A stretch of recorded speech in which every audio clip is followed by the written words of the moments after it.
Oh, yeah, yeah, yeah, yeah. Ooh, yeah, yeah.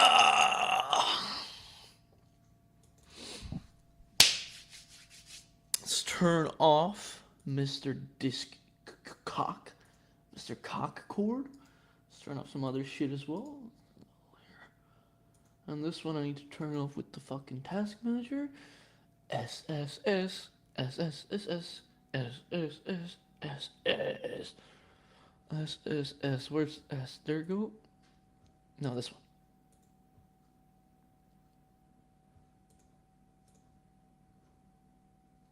Do do do do do. I'm so glad to be here. I'm so glad to be here. I can stab my fucking throat. Let's go. Okay, what's up, guys? We got our first little track here. Set off the stream. Damn, that's weak. I need to get that other coke. The first track. This is the power metal exclusive jamming stream. So, if you click on this and you don't like power metal, you must have some fucking mental issues. But hey, I don't judge. We all have mental issues. I am retarded, so we're all accepted here. But uh, without further ado, we're gonna go back to the demos. Demos only, bro. The Dragon Force demos. And I'm not talking Dragon Force demos. I'm talking Shadow Warriors, Feel the Fire. Oh yeah!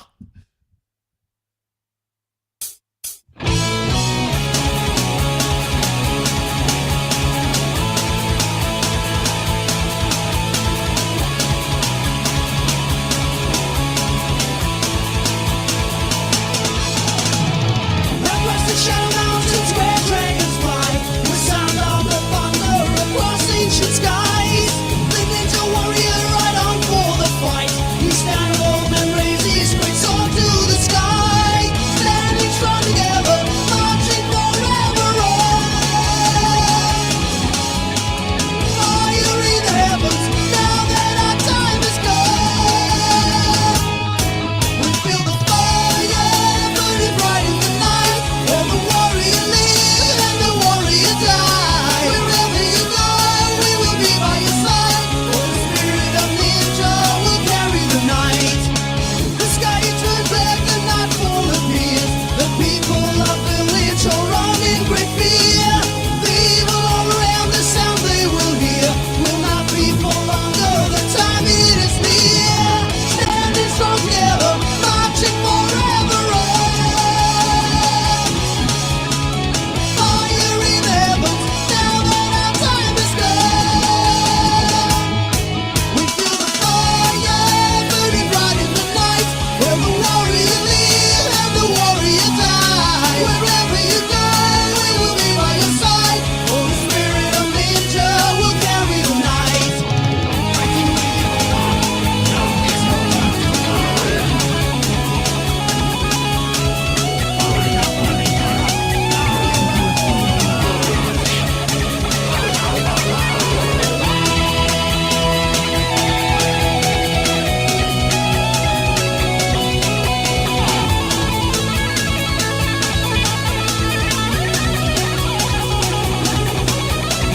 Standing strong together, marching forever on. Fire in the heavens, now that our time is gone. We feel the fire burning bright in the night. Where the warrior lives and the warrior dies. Wherever you go, we will be by your side. For the spirit of ninja tonight. We feel the fire burning bright in the night. Where the warrior lives and the warrior dies. Wherever you go, we will be by your side. For the spirit of ninja will carry the night. With the ninja forever tonight.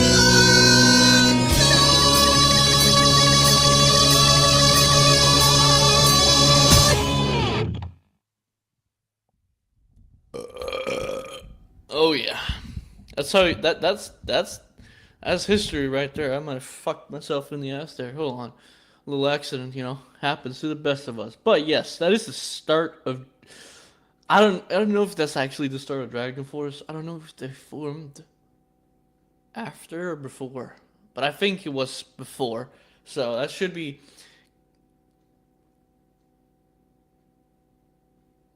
considered like demos, demo type shit. But yes, we're gonna move on to see what happened to the band later on, as in how did he progress from said demo, because that wasn't really a demo, it was like an EP. I don't remember how many songs. It's like 11 something minutes, so the EP isn't long at all. But yeah, let's get into this goddamn first album, essentially, by them. They got to Valley of the Damned. They released this, I believe. Well, let's fact check. Whoopsie daisy.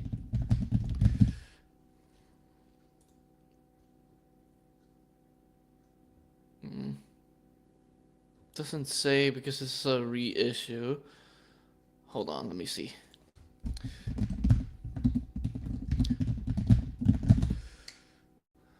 ...2003 it was released, so that's not my birth year. Whoopsie daisy. But nonetheless, here we go. Starfire by Dragon Force.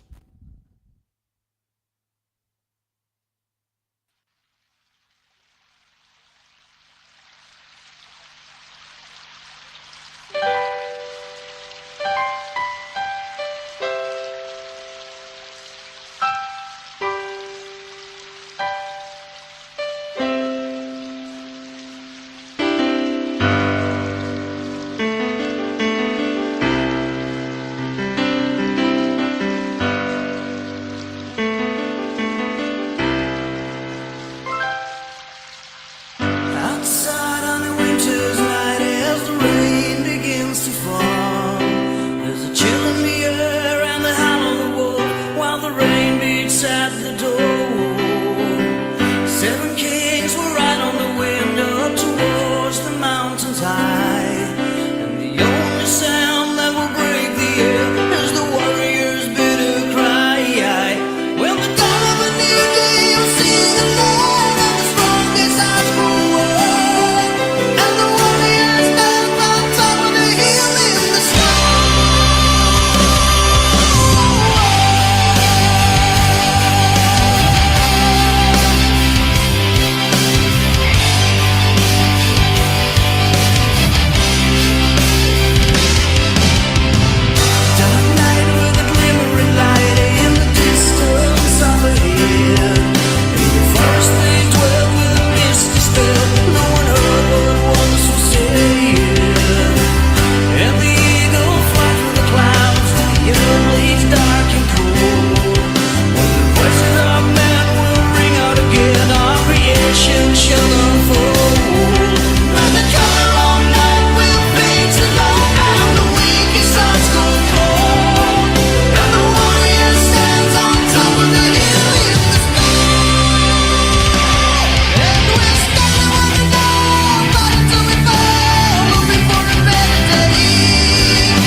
goddamn the goddamn lawnmower broke.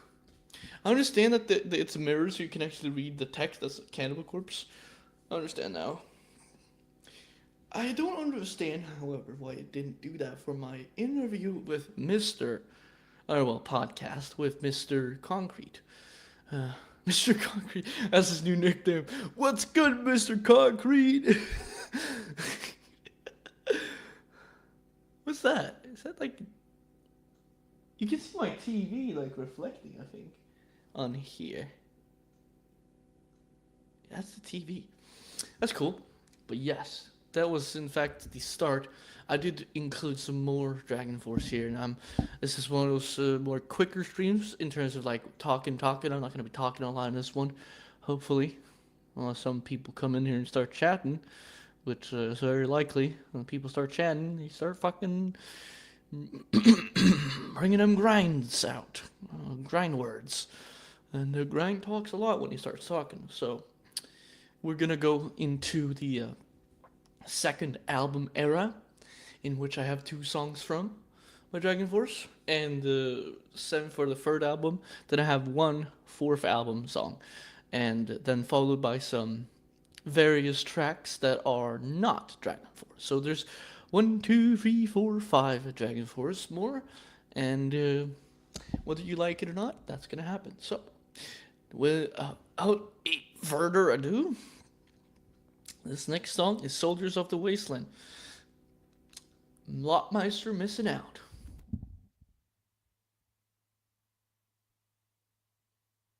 Fires burning lives on the long distant roads, through the lost mountains, endless, so far away from home.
Forest plains of wilderness, we're striking out tonight. On towards our destiny, we travel far and wide. Journey through the darkness as your hearts refuse to die. In the flames of hell we fire and will, the fires our doom is done. With the forces of the blackest nights, they staring in the sun. Far across the distant plains of ice, we're searching for the sword. When the time is come for battle now, we follow with the horde. We will ride with fire.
night sky.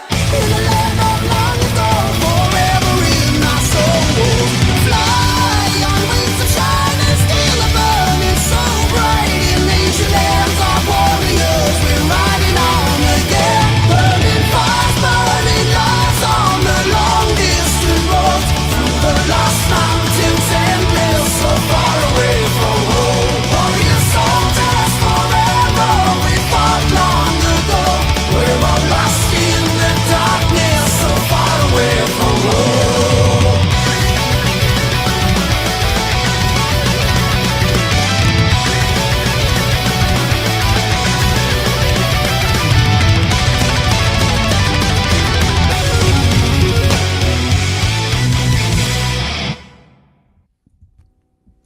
Believe it or not, that's not the only time they have ended the song with ding, ding, ding, ding. And believe it or not, I'm gonna get a Coke. You know what? I could be a little generous. I'll put on a little funny clip in the meantime. Let's see here. Maybe not that one, because that will.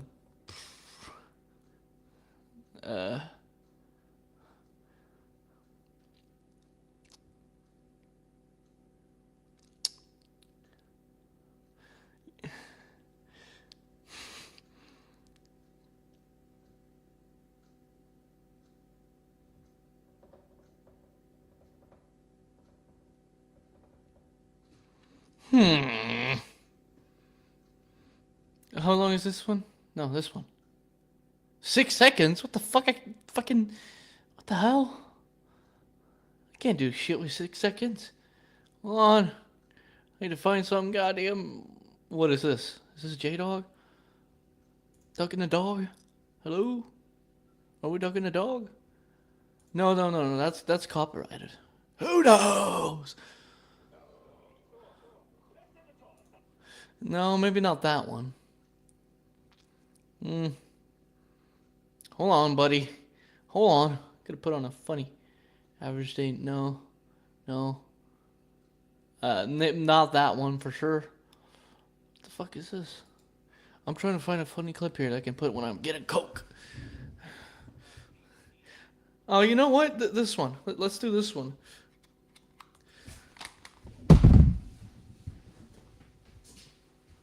Eight p.m. and when you look at the ceiling, you probably notice something wrong. There is no light. Almost reminds me a bit of the episode of Star Trek The Next Generation where Captain Picard was being tortured by a Cardassian and the Cardassian wanted him to give the wrong number of lights. So I'm going to play here with the device on the wall that allows the lights to come off and on. If I remember correctly, up is on. No light. Bottom is down. Still no light in case I forgot how to use this device. Up. No light. Down. No light. Up. No light. So waiting for DTE to restore our electricity. Oh. Yeah, there you go. Got a good Coke now. Fresh one out, hot off the press. Gotta take a sip of cold, hard fucking Coke.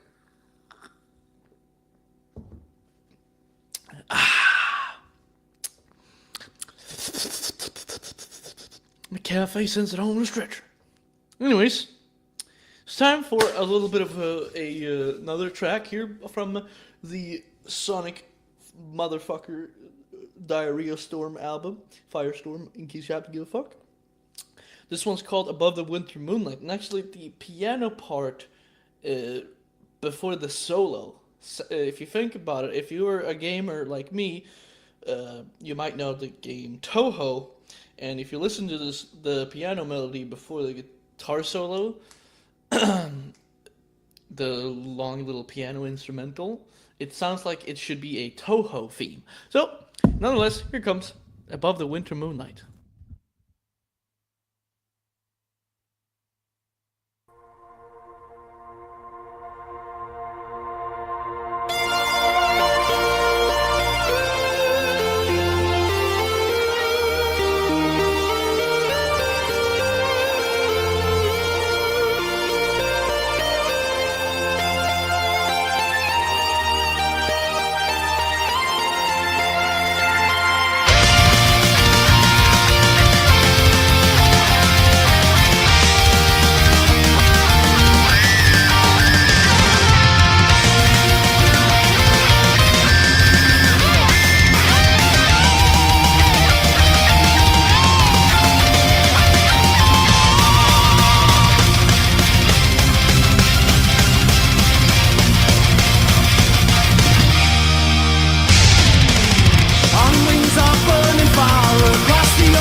find out.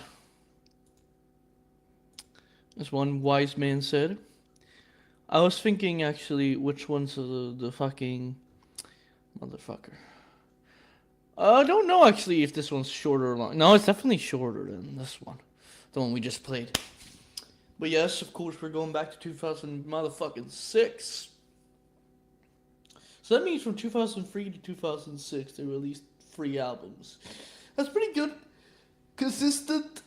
And, you know, what the fuck it is. Yes, I'm tired because I spent 2 fucking days staying up until 7 a.m. Literally. I think I'm going to bed at like 3 or something tonight. Who the fuck knows? Maybe it's the same. Who gives a shit? But, this next one, I give a shit about. This was the first song I heard by the band. And, still one of the... I think this is a competitor. Not a competitor. But I think this is a contender. No, not even a contender anymore. This is a cemented song in the terms of all-time iconic solos. Why? Because fucking look at how popular it fucking is. There you go. It's iconic by default because of how known it is. Like, if you took the amount of streams it had on Spotify, because I'm gonna tell you something. Through the Fire and Flames, when I first got into Spotify in like 2010 or something like that, Dragon Force didn't have Through the Fire and Flames on Spotify. They had like a live version, I think, and they had, I think, only the album like Valley of the Damned in terms of like the old stuff, and then some of the newer stuff. So the streams aren't even representative of like how much the song actually has been listened to. Like, and if you take you would have to take like the music video and double the number. That's how many people know the guitar solo. Because there's easily like an equal amount of people who know the solo, but haven't heard the actual full song. So, or haven't listened to that song on the YouTube video. So, or if you took the amount of unique users that have listened to it more likely and then doubled it, that would probably be realistic. So, without further ado, this is for Dragon Force, for the Fire and the Flames. Oh yeah!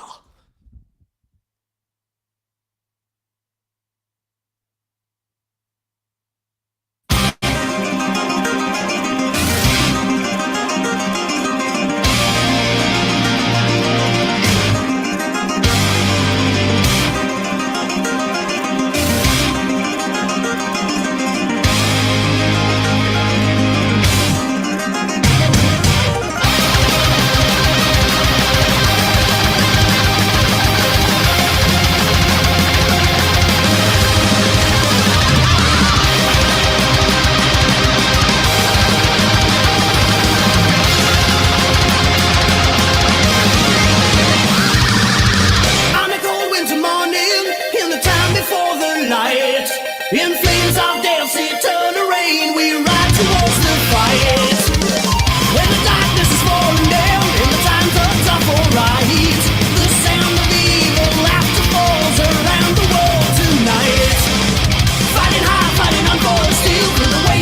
in my own mind.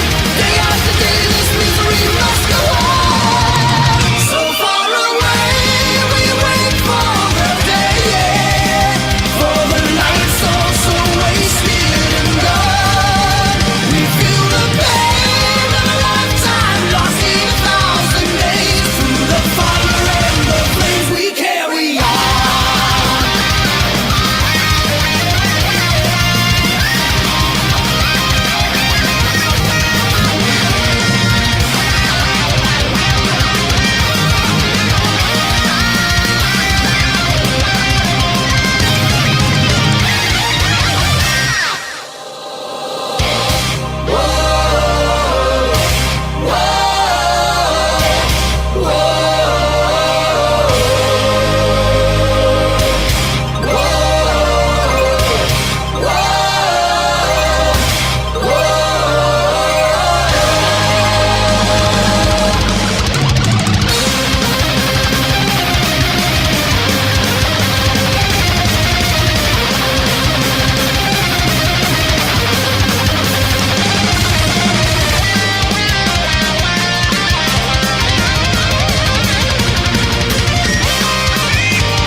Right. The reason why I kept this message up is actually because I wanted to say it makes sense now that you mentioned Angra and Rhapsody, how you can, yeah, that you enjoyed that, you know, because those are, especially Rhapsody, they're more of the like what would become of this like later modern shit that Dragon Force does, which is considered. They call themselves extreme power metal, but I just kind of call it modern power metal rather than old school. But Rhapsody was kind of like the predecessor to that whole thing. And the same with like like for example, bands like X Japan, they didn't always play it, but they sometimes did some like power metal songs, like their theme song called X, when they were still called X as a band. So it was like a self-titled song, really. Uh, that is full blown a power metal song, and same with like Blue Blood and the Silent Jealousy. So that also obviously was a good predecessor. But yeah, I was gonna say it's cool to hear this because a lot of true heads, well, the deal, they don't like power metal, but usually they might be thinking about the old school power metal, but I know a lot of the true heads who do happen to have stumbled upon Dragon Force. They're talking about like the cheesiness, but I mean, I don't know. I think a lighthearted, fun band is good every now and then, and I also just think in general that the let's be fucking fair here. The real highlight of Dragon Force is the fact that it's essentially like it's not a show off thing, but it's like it's a display of impressive musicianship. The vocals are flashy and impressive and hard to pull off. The guitar solos are nuts. The drums are insanely intense, and sometimes even the bass dabbles into being pretty just because there are sometimes where I remember when some dude was gonna join the band, he backed out. But he described like he showed like one of the bass lines. One of the bass lines was essentially like a shred lick on the bass. How do I use my brain? That's a good question. Just making sure everything's good. Yep. It appears that everything is good. That's good. Just making sure, because I wasn't sure if that was gonna get put through. But there's the funny thing about that video is it cuts into like it cuts from like a video of the band, right, to like the album cover. Whenever it cuts to the album cover, that's what the original music video for that song cut out. And that's one thing that I like about modern music videos. They have stopped doing that in modern music videos, where they just ruin the song by cutting parts out to make the music video more marketable, I guess. Because this is such a bummer. When you have like a song that's like 6 to 8 minutes long and you make it a 4-minute music video, you're just sucking out the life of the whole song. And that, in my opinion at least. And the fact of the matter is that the parts they cut out from Through the Fire and Flames for the music video, there's some of those are the best parts. So I just think that's a little shame. It's a shame that they did that for the music video, but it's good that they uploaded this version where it's like it cuts to the album cover, but you still get to watch like the music video. You still get like an experience.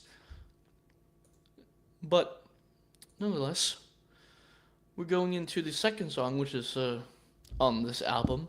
This one's Cry for Eternity, and this one for me has the most insane guitar solo. Now I will specify that I am aware that like on this era of Dragon Force, they did do a little bit of a trickery when it comes to like the tapping solos, because I think that's kind of what this album was for them. This album was not really meant to be super serious. I don't think they even take themselves. They've never taken themselves too serious. Really, they're just here to make like music that they like to make, and have fun with it. And of course, when they have fun with it, they might fuck around a little bit in the studio, and I can't even blame them.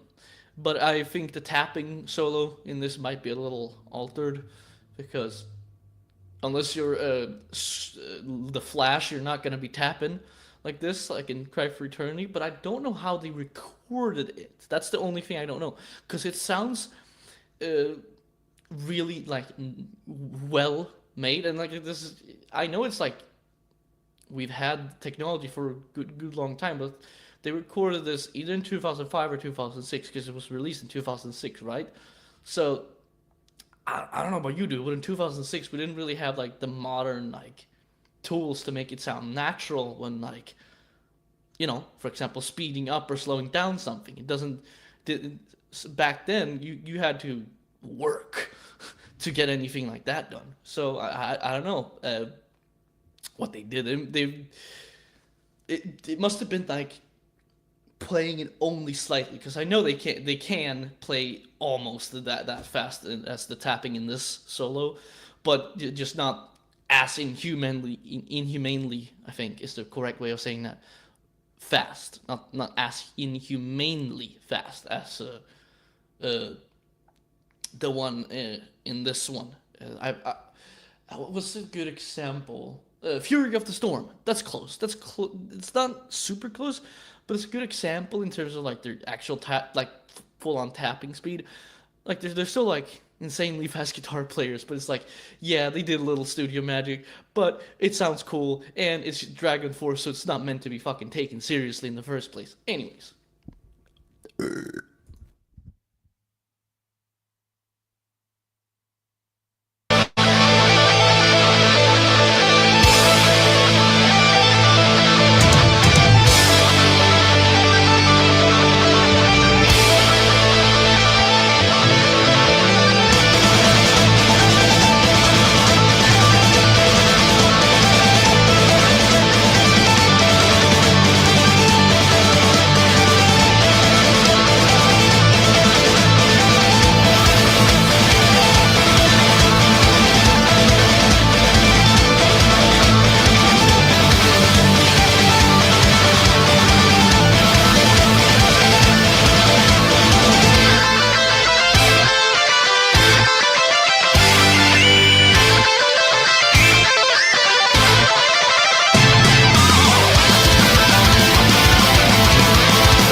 Into the face of the evil one.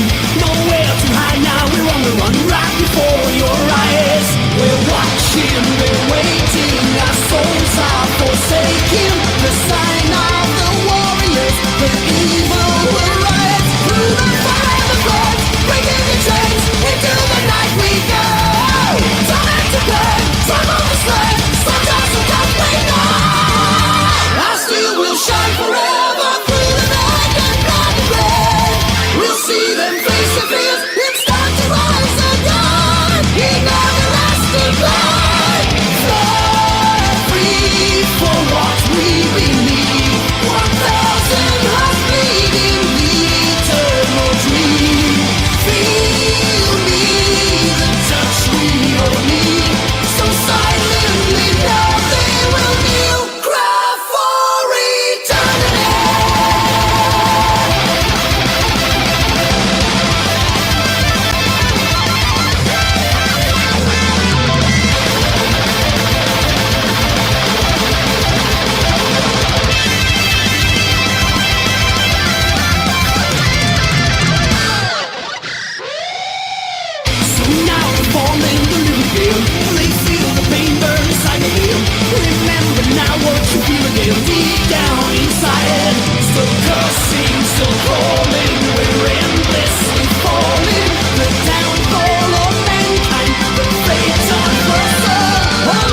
steel will shine forever through the night and black and red.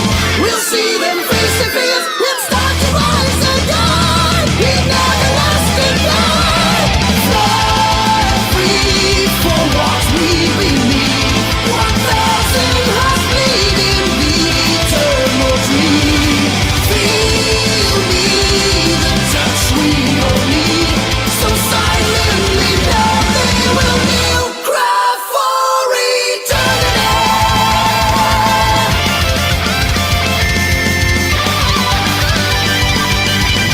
Cry for eternity.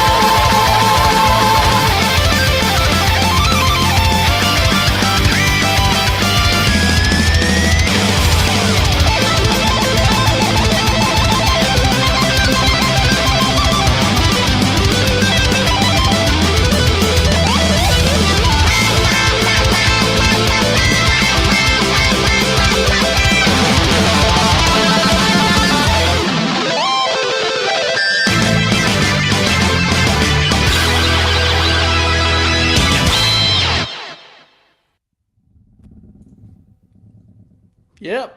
Well, first of all, fancy meeting you here at this fucking time. I wouldn't. I definitely wasn't expecting you here because I don't know.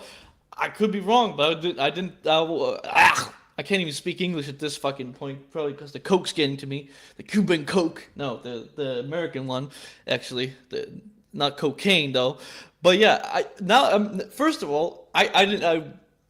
What am I trying to see here? I didn't take you. I don't take you to be exactly the biggest fan of like power metal, but but I got curious now. What is actually your European side? Because I don't think I've heard about that, and if I have, I've probably been. I don't know what I've been. I wasn't present. I wasn't mentally present when I heard it. If you've ever mentioned your European side. Because I have no idea.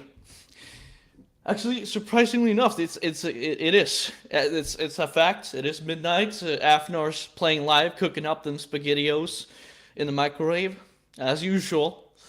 So, you know. But yeah, that's I don't think I've heard about that before. At least I don't recall it. Not something I remember too much.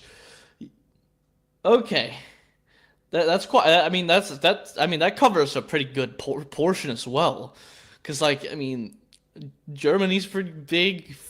You know what I'm trying to say. It's a pretty good portion actually. So that's quite a lot. So I guess it's like because I don't know if you've actually done like the like test thing, but I guess you probably just know it because of like family history and such. In terms of that stuff, that's also yeah, that's pretty fascinating because a lot that's what I'm finding out. About Americans as well, not just Hawaiians. That Americans like they'll be like, oh yeah, I have like 30% Swedish heritage, and like I'm like, and to me it's like, I thought you guys were American. What kind of bullshit you telling me here? You have Swedish blood? I thought you were fucking American. You know, that's what I'm. But then I realized that that's kind of just like literally how it works because that's what happened. America wasn't exactly born from. Because I mean, if you want to be fucking picky, and I do love being picky, the true Americans are the native ones. They are the purebred fucking full blood Americans, right? Yeah.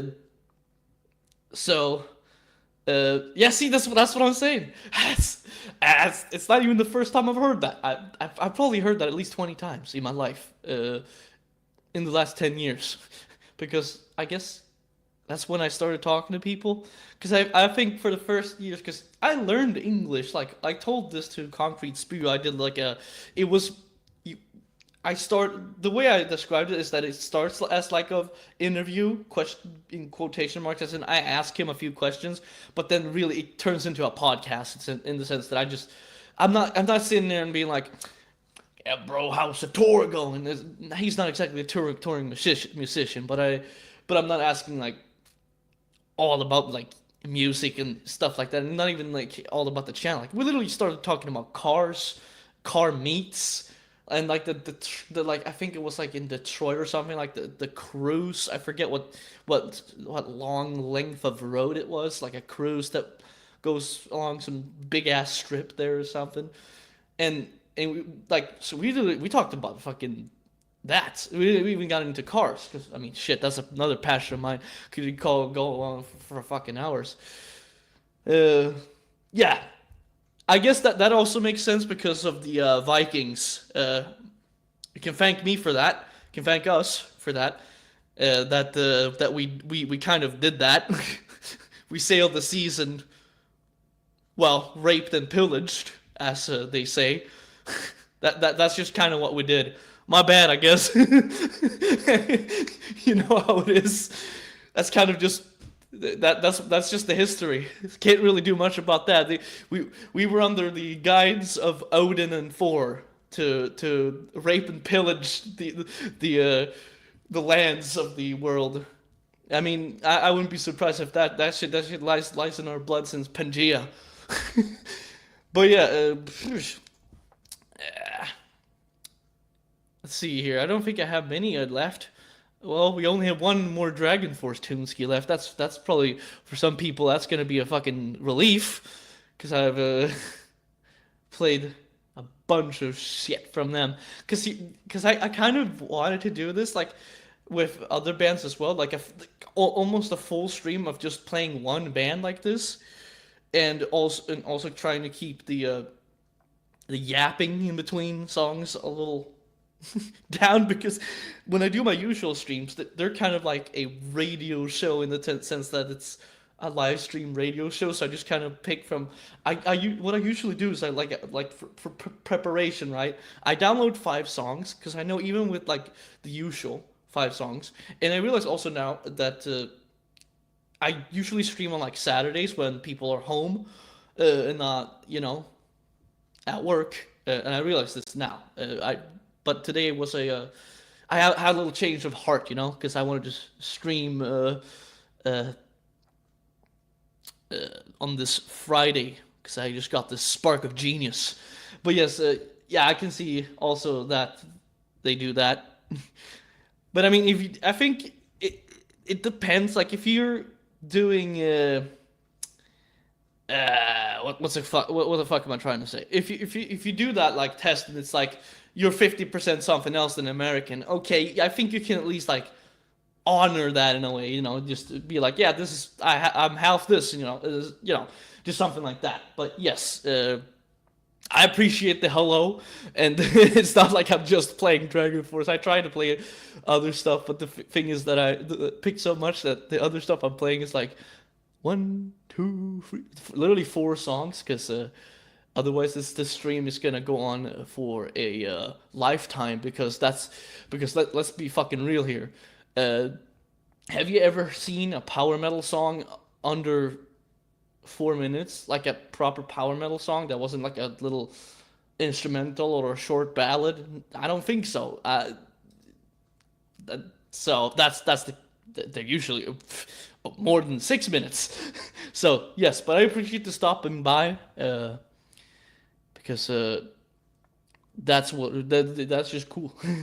But yeah, it is. Yeah. I mean, if anything, fucking, the thing is, I went through like phases with how I view my own heritage.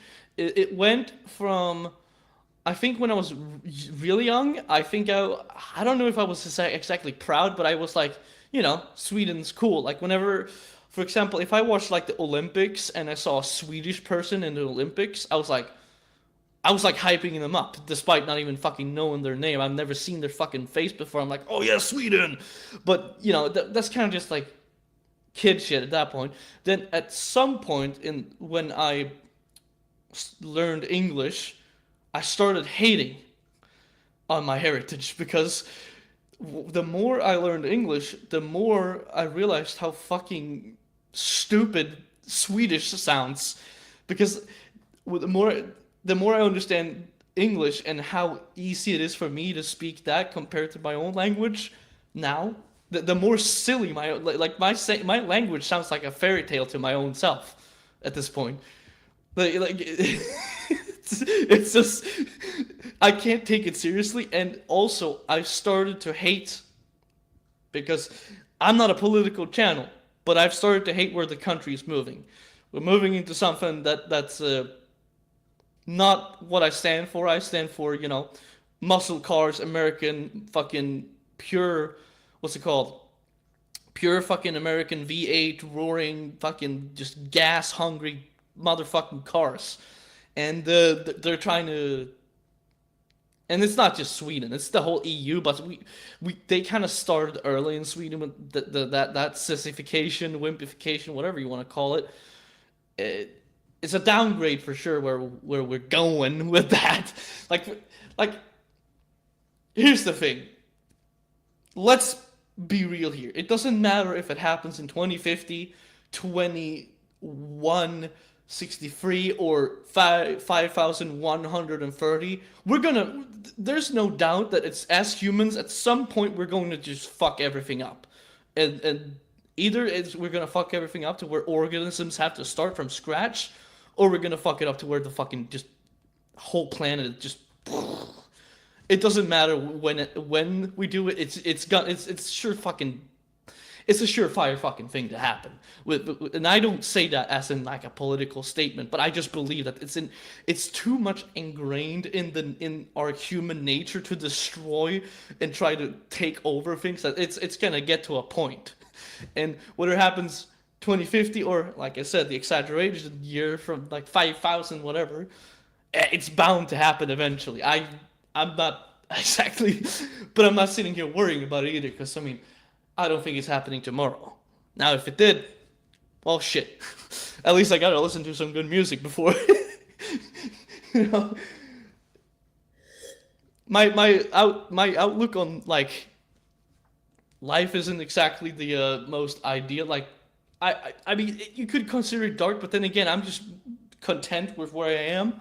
I think that I'm not exactly wishing for more. I mean, I don't know how much you saw this development, Paul, but I've obviously gotten different backdrops.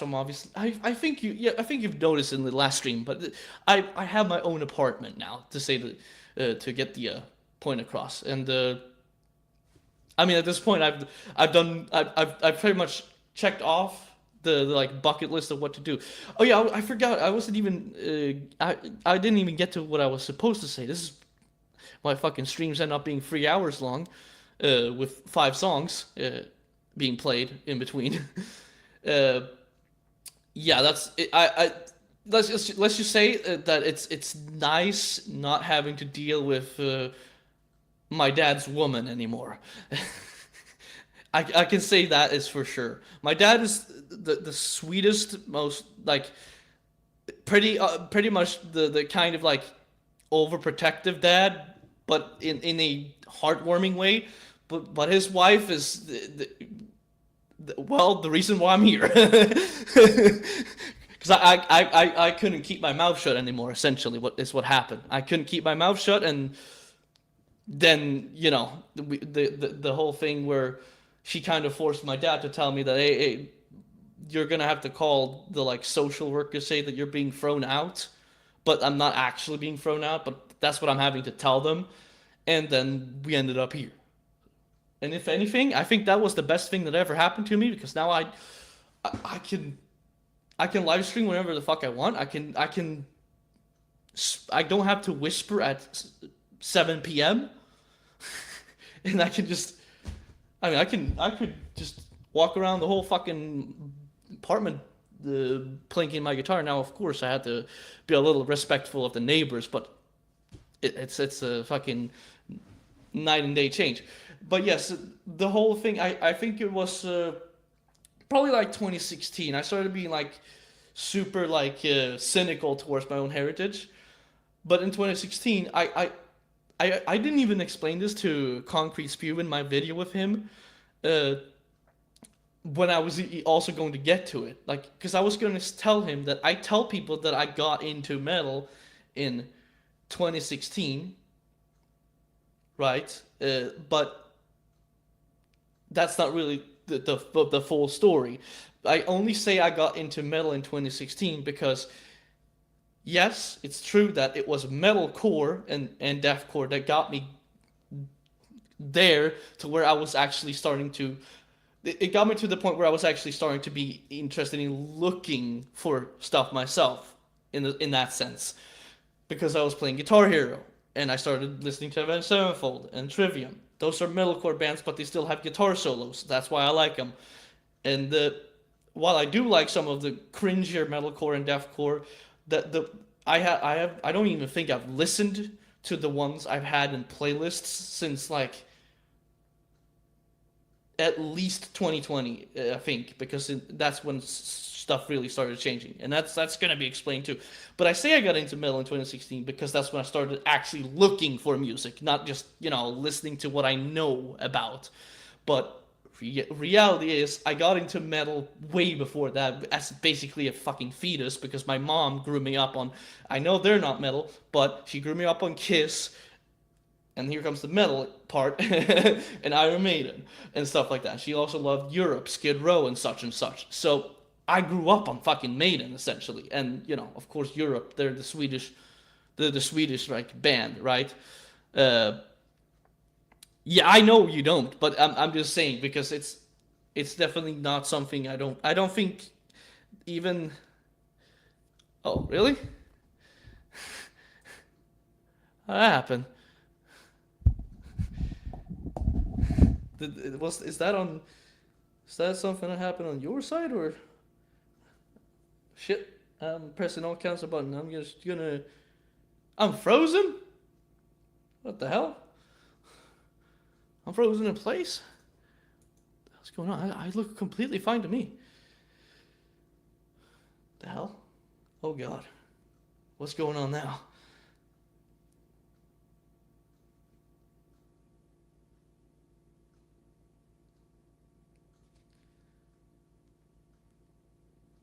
Is it fine?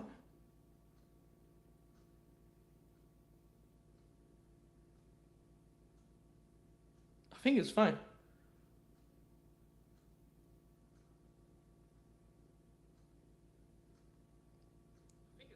Oh yeah, yeah. For me, I don't know if the Paul had an accident there, the internet connection. I guess we'll find out maybe. Yeah, I think that was a little internet connection problem there. Yeah, that makes sense. That makes a lot of sense.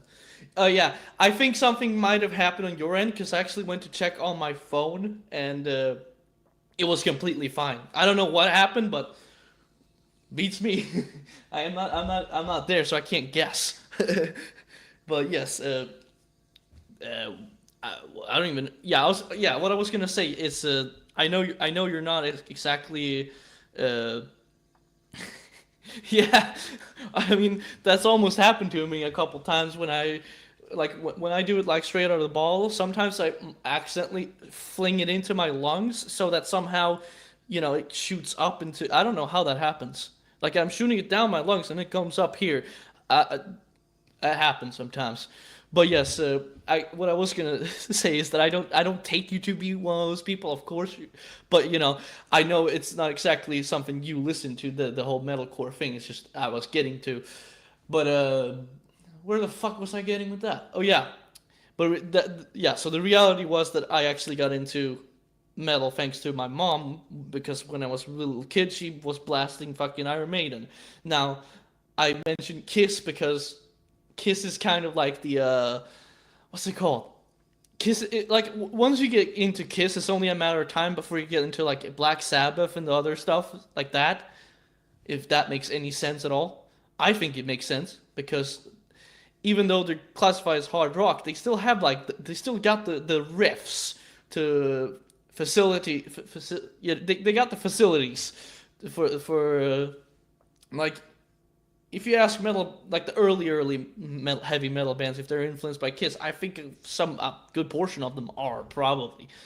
So yeah, but the reason why I say I already explained that the reason why I say 2016 though is because that's when I actually checked out stuff. But I mean, I heard, like for example, uh, I know I heard the song Left Hand Path with the iconic like guitar solo ending and shit like that, and I heard I Come Blood. I heard At the Gates, that song that's Slaughter of, I think it's called Slaughter of the Soul. I think it's the title track. And I love this. I'll get to that.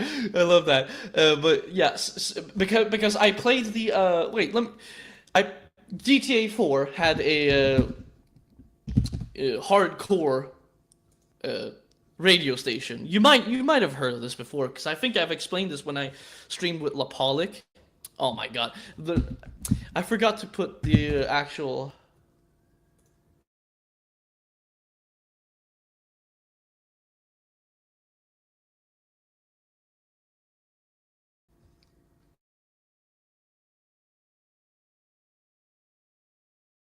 You know,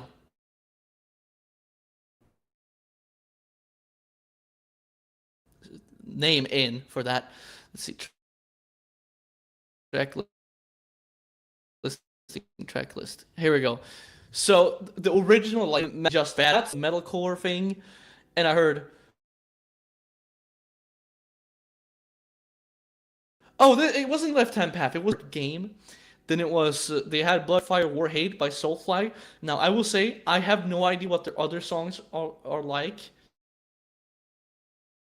Uh, because apparently they're like a canoe band. But I like the song Blood, Fire, War, Hate because it has like a thrashy thing going on. Then with actual metal, they had Bathory called From the Grave, so I heard some black metal way before metalcore. I Come Blood, like I said, Dead Embryonic Cells by Sepultura, which is why I love that song. Fear of Napalm, Terrorizer, so I already got to hear the Pete Sandoval. They had Awakening of the Gods by Creator. Of course. And then Inner Sanctum by Celtic Frost. I know that's an album that J-Dog doesn't exactly like, but I like the song Inner Sanctum. I don't know how bad the other ones are. Then they also had Slaughter of the Soul, like I said, and they had Dead by Dawn by Deicide. So they had, so the foundation for me getting into metal, it was already there. Like I already heard essentially like a bunch of the classics. I just never really like. It was essentially just I put it on because I I have to explain this for this to make sense. Like for example, when I was in like it's kind of like a daycare, but like an after school daycare because my dad used to work until like 5 something p.m. and he would have to like get me from like the school. Like they had the normal school with like first, third, and yeah, like it was first until 6th grade, right? That school. And then next to that school, they had like a daycare that you'd be at either if you were like 6 years old, but as a preschool thing, or you would be there after your normal school as like a after school daycare thing. Uh, so I was there when my dad was still, at work because I guess he wasn't trusting me to go a few blocks home. But that's again the caring dad and stuff like that. But nonetheless, that didn't really bother me because I had childhood friends there. And one, I don't remember who, and I can't even tell you the slightest description of the face of this person, but someone brought like a hardcore punk CD to like the after school daycare, and we're talking like 8 to 11 years old here in that range, and they put it like on the CD player or something. And and when they put like hardcore punk on like it wasn't really a CD player. It was one of those like stereo players that you had like I don't know if it was one that had because my mom has one that you can put both a cassette in and a CD and you can also listen to the radio. She has one of those stereos. Like I grew up around that, and of course, I grew up with the almighty, and I said almighty, goddamn it, the fucking VCR player. When you had those fucking thick VCRs, and your dad would walk around with a fucking big ass camera, and then put it on the TV later, when he, those home movies. So I essentially grew up with that culture, even though the 2000s was already starting to move past that culture. So I think that had is why I'm lucky to be more like that's why I always say, like, I resonate more. I feel more connected with the old heads in the scene than I feel with like people my age who listen to metal, because like I'll go onto someone's profile who enjoys, like, for example, like, it can literally be something like Nunslaughter. They like Nunslaughter. They commented on their page like, oh yeah, hell yeah, they have the same favorite album as me. They also have Hex as their favorite album. I go on their profile, and next thing I see is some fucking literally the J Dogs, 200 Stab Wounds, or I'm sorry, but I can't stand personally. It's more of the fan base than the music. The music is okay. It's not legendary by any stretch of the imagination. But post Leprosy, I'll even go a little more, because I don't like it, because there's one riff I hate it on Spiritual Healing. I don't know what song it is, but I hate that riff. It's essentially just a essentially the intro is literally just playing up and down a scale, and I can't get behind that. Leprosy already started going into that direction, but that was like, take out that song, the rest of the album, Spiritual Healing, is fine, or literally just take out that riff, and I'm pretty sure the rest of that song is fine. But that one, that riff is rough. And I'm not talking rough in a rough and tough kind of way. That's just rough in the what the hell was he thinking kind of way, in my opinion. But what the fuck was I getting at? But that it'll be one of those that they it's the fan base that worships Chuck as like the biggest, best thing, like larger than life, like deity, like that's their god. Like talking about like, what's it called again? That last album, I forget, because I used to like it, but then the fan base turned me away from wanting to like it, and then for some reason, as I grew into more death metal, like, fuck is it called? It's got the Voice of the Soul. I forget what it's called. Yes, Sound of Perseverance. I don't even forget. That's how long it's been since I last actually cared about it. And it's I don't know. If I want to hear proggy death metal, I'd probably go to a good band like Atheist. I'll say it. Atheist's proggy death metal since fucking the entire prog era of Death Home on a Stretcher. I just think that's obvious to me, because especially the fuck, I forget what it's called. It's Peace. I'm doing the J Dog. I don't know if it's Piece of Time or something like that. Oh my god, what? Oh my god, I'm having a J Dog, cause he always fucks it up. I'm putting it up on. Yeah, okay, it is Piece of Time. That's what he always fucks it up with. The Iron Maiden album title with Peace of Mind. He always messes that up. So I almost had a fucking J-Dog there.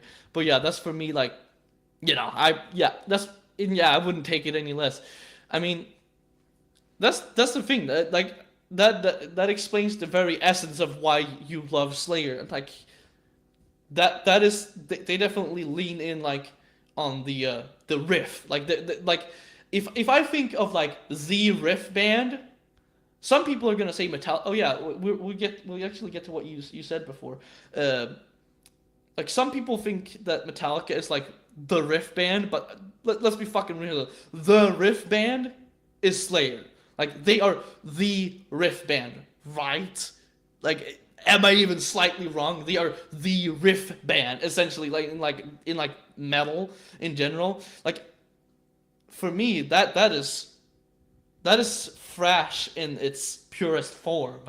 The essence of the riff is like there.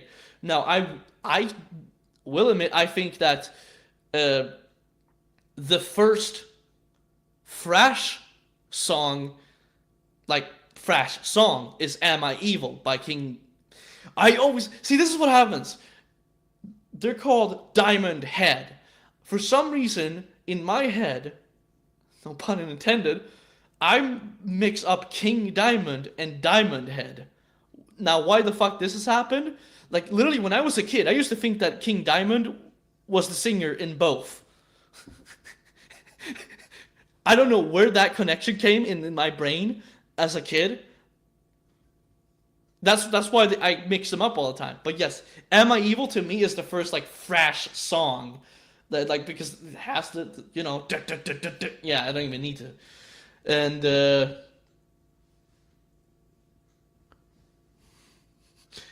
so I don't even think I know what Disposable Heroes sound like. That's a Master of Puppets, right? I think. Because here's the thing, I don't think I've listened to every. I think I have, but it's like the songs that are on there is like. It's a far cry from when I listened to them.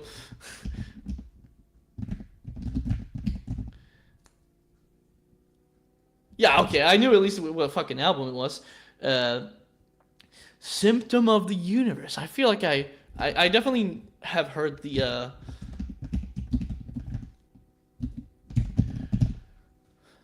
fucking title. Okay. I don't this is funny, it's a Black Sabbath song, but there goes to show how much I actually checked them out.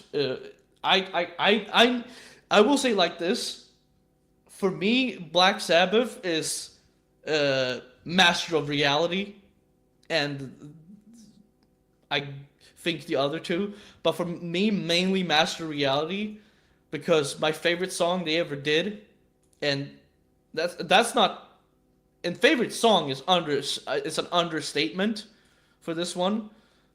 It's like, if I have to go by like not my favorite songs of all time, but my favorite iconic songs of all time, "Children of the Grave" would easily be in the top 10. That's why that's for me my favorite. What's it called? Black Sabbath song, mainly because the riff, it's tuned down to C sharp standard. C sharp standard, because I don't think fucking Tommy did the fucking drop tuning thing. I don't think so. But C sharp standard it's down low, and that riff is like it's got grounds for some heavy ass fucking Death Doom cover to be made. Now I have heard a cover, but it didn't capture the essence that I wished for.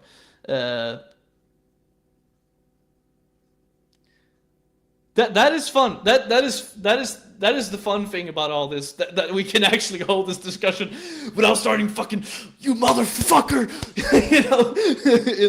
obviously not in person, because it's all this on the fucking, Yeah, that's what I'm saying. That's why I love the fact, like, for example, speed metal band Skullfist. I mean, you never think of like speed metal as like, they played the more like flashy glam influenced type of speed metal, if you know what I mean. Like the shredding speed metal that's more leaning into power metal, like the flashy one. You don't take that kind of genre to be tuned down low, but they do it. And it sounds fucking awesome. And actually, that's why I love later Skullfist, now that they're gotten more serious in their songwriting. Like, in their newest album is probably my favorite album now, especially the song Madman. Like, it shows them getting more serious with the songwriting and allowing themselves to write a little more man music. But there's still the melodic aspects, which I love. Melodic singing and shit. Nah. This for me, speed metal is more like anything from like the shreddy skull fist type thing to midnight. Midnight for me is essentially like midnight is like the example of straight up speed metal to me, and Motorhead essentially. But I think Motorhead has thrash songs as well. It's just that, again, of course, they're mainly speed metal, and then again, it's just funny because every time I think of that whole Motorhead thing, I think of Lemmy being like, I'm not metal, I'm rock and roll. We're not metal. We never play metal. We're rock and roll.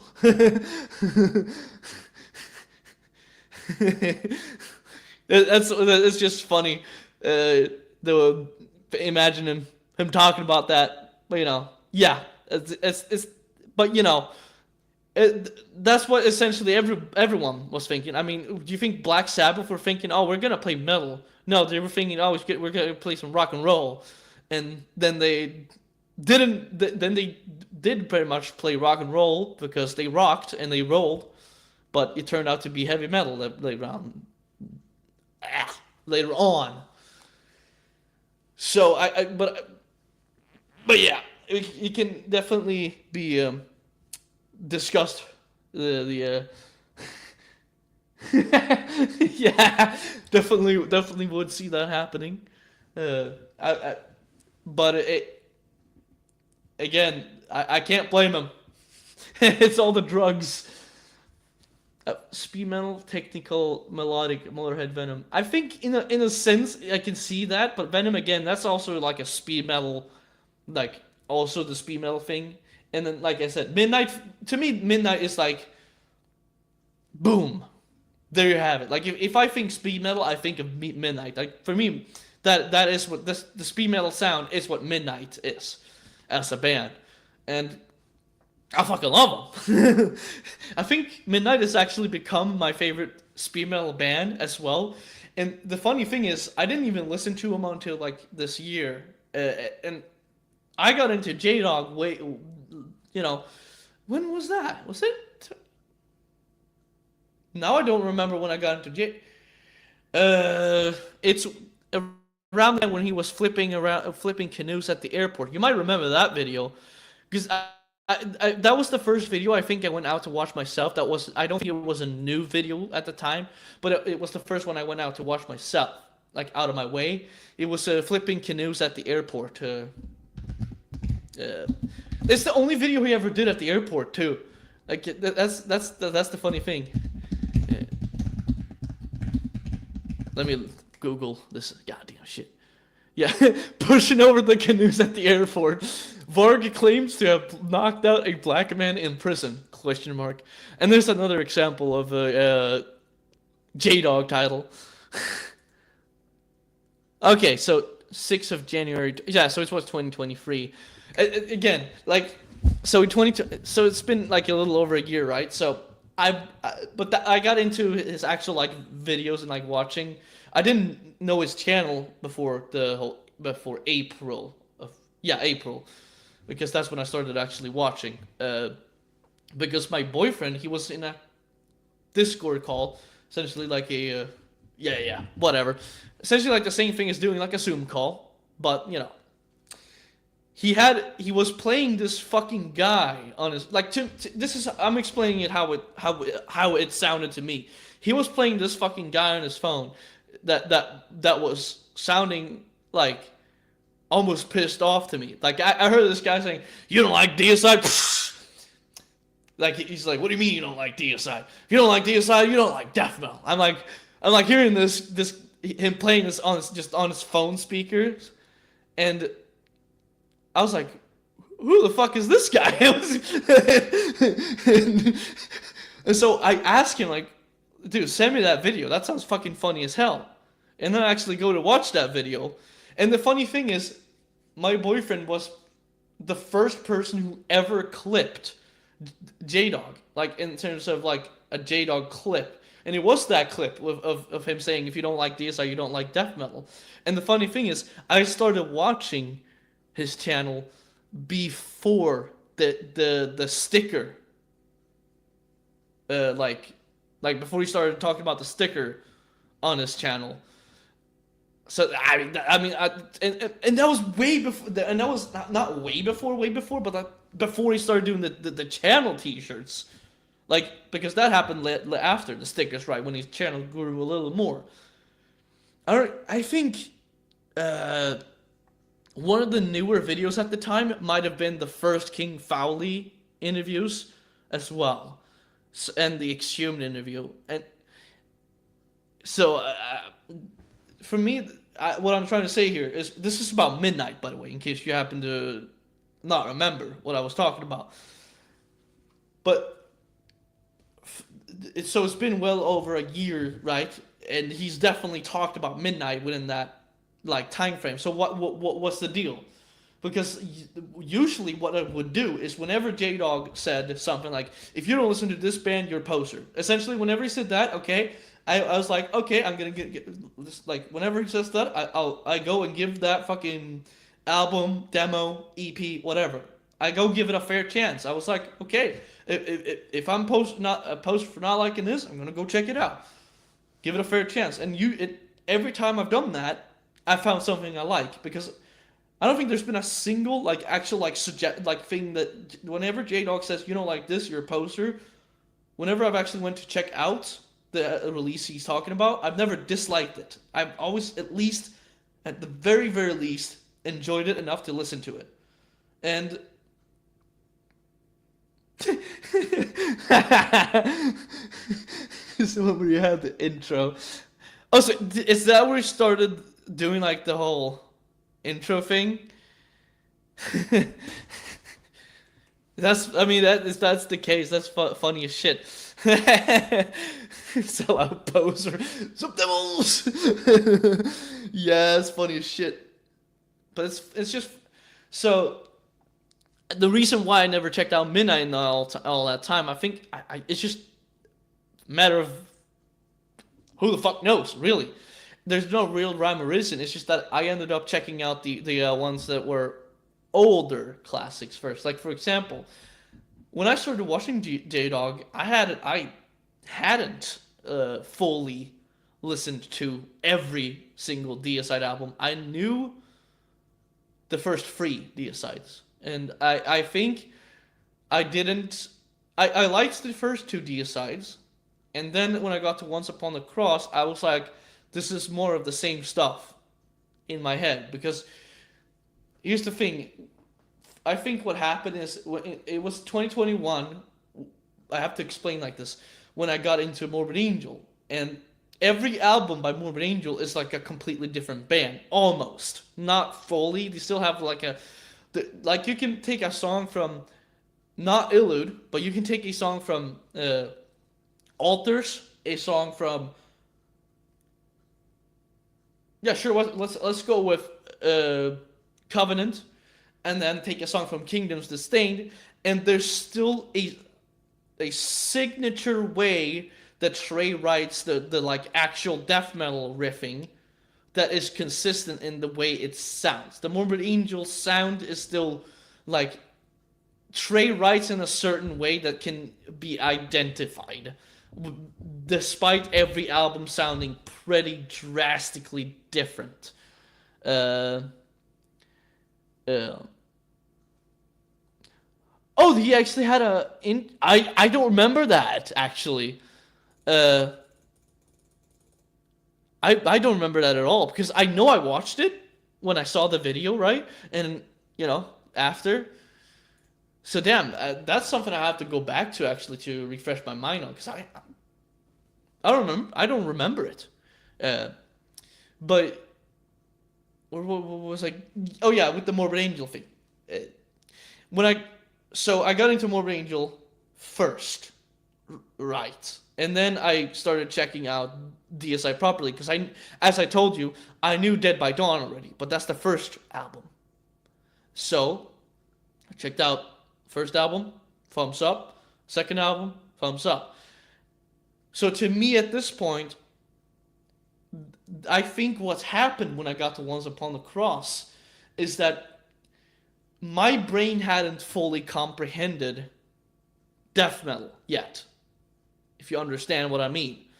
So when I got to Once Upon the Cross, to my brain, it sounded like more of the exact same music as Legion and Deicide self-titled. But then when I go back later, now and listen to it, I hear very different albums with different songs. But Deicide, they stayed more consistent in their whole style, which might be a contributor to that. So it was before I was really fully dissecting everything and really, like, you know, picking it apart. And I think it was just a thing that, like actual, like, old school death metal was still like like I said, I just got into Morbid Angel, so, and it's the same with like Nile and stuff. But Nile, I didn't have a struggle getting into them at all, because I already knew Nile from way before. For some reason, I had the idea that they were in Brutal Legend, but for some reason they weren't. So I have no idea why I know that song, Lashed to the Slave Stick. I know I got into that song like way before I got into like death metal, like properly. But for some reason, Lashed to the Slave Stick, I know I got into that one, but I don't know where or when. I thought it was for the game Brutal Legend with Jack Black, Lemmy, and Ozzy in it. Literally, a video game with that going on. And I think some girl called Lita Ford. Some people who are old might have heard of her. But, yeah. So I think... So when I think the thing is that when I was actually watching J-Dog, this was after I had heard Once Upon the Cross and given up on it, essentially. So I went back, and this time Once Upon the Cross sounded good, because I was more into death metal, because by this point I got into Dismember and all that. Oh wait, I just realized where all of this came from. I was supposed to explain. Okay, so basically, I got into Dismember, and then I started being proud of being Swedish again. Because when you get into Dismember, that's when you realize, maybe being Swedish isn't so bad after all. Akita? Who's that? Is that a guy or a girl? Hopefully a girl. When I search it, I see dogs. Hold on. I think... Yep, there's the third time. How the fuck did your phone think you were talking about some Japanese chick?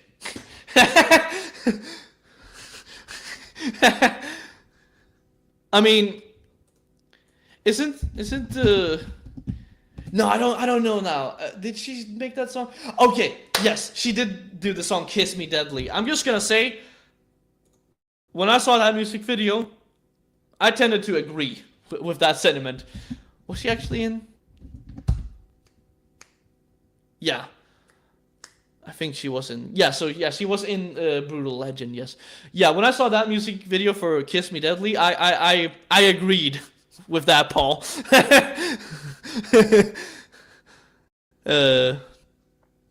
But yeah, that song I know, at least. So...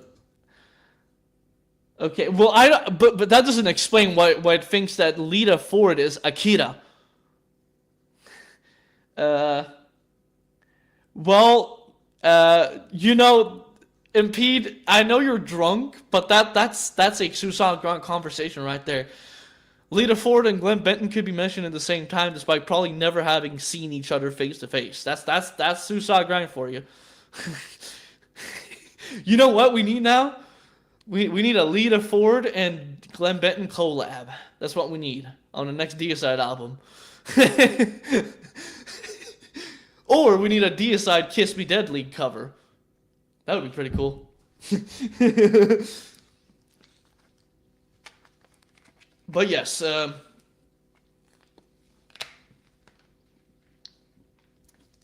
I take it you're not exactly at... Actually, what the hell? I don't know what you're at right now, if you're in fucking the side of the road or working or whatever. Because it is a Friday. Or if you're just actually at the comfort of your home, beats me because usually when I see you stop in, you're like, oh, I'm on the road, and then you just put your fucking shit aside and you just listen along. A grind, get a curious. Let's see, favorite DSI, yeah, and that's my favorite album, Impede, Scarred of the Crucifix. Oh yeah, fuck. Am I retarded? Yes, I am. Thanks for elaborating, Impede. I forgot that Thanksgiving is a thing. So I have to ask you, Paul, did you deep fry a turkey in your backyard and burn your house down? I mean, you're here, so I assume not, but there's compilations of people deep frying turkeys and burning and making a massive gulf of flame in their backyard because they don't know how to do it, or they put too much oil, or such and such. Because that's apparently a thing. And Nick literally told me he heard his fucking neighbor's fire alarm go off for 10 minutes straight. So, chugging the whiskey straight off the bottle? Really? Chugging the fucking glug, glug, glug, glug. Oh, man. And Pete, he goes in raw. He doesn't need a condom for his liquor.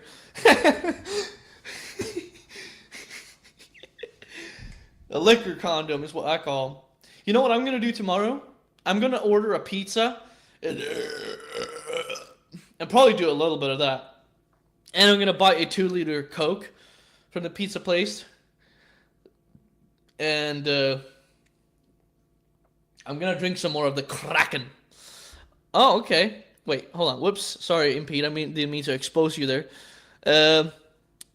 So if you committed war crimes against lasagna, does that mean you accidentally burnt the damn thing? Because if that happened, my condolences goes out to you. I might have a minute of silence for your lasagna if you actually did have an accident. Hopefully you didn't, though. Hopefully it went good and you actually got to taste a good meal. Yes, that's what I'm drinking tomorrow. But I don't have a lot left, so that's why I'm waiting to Saturday to do that. Where were we getting? See, we got sidetracked. Now we're talking about fucking drinking and stuff and fucking pizza. Oh yeah. By the way, I think this is probably a thing in USA as well. Listen, I don't know what kind of beef you got with lasagna. Perhaps Paul is truly Garfield. I didn't know Garfield was Hawaiian, but I'm not gonna judge. So, I think this is probably a thing in America as well when it comes to pizza, where the best pizza places are the mom and pop run pizza places that are run by the Turkish people, like Turks, Serbs, and etc. That do the kebab pizzas. In my opinion, those are the best pizza places when it's run by Turkish or that region, by those people who are from that region of the world. Because I literally live on a street that has a pizza place on the same street as my apartment. So I literally walk down the street and I get a pizza from people who came here from Turkey, and they make banger ass fucking pizza, and I do not care. I will die by this statement that I think them bringing kebab into Sweden and the kebab pizza, I don't care what kind of fucking pizza you're putting in front of me.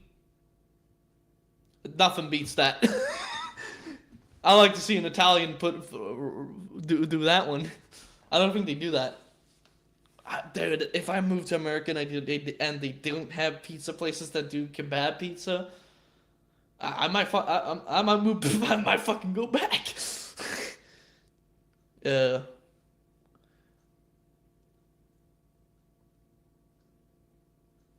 Okay. I mean, I can understand, but because the best houses in America are the ones built by Mexicans as well, because that's what they do. They know their shit when it comes to crafting and cooking.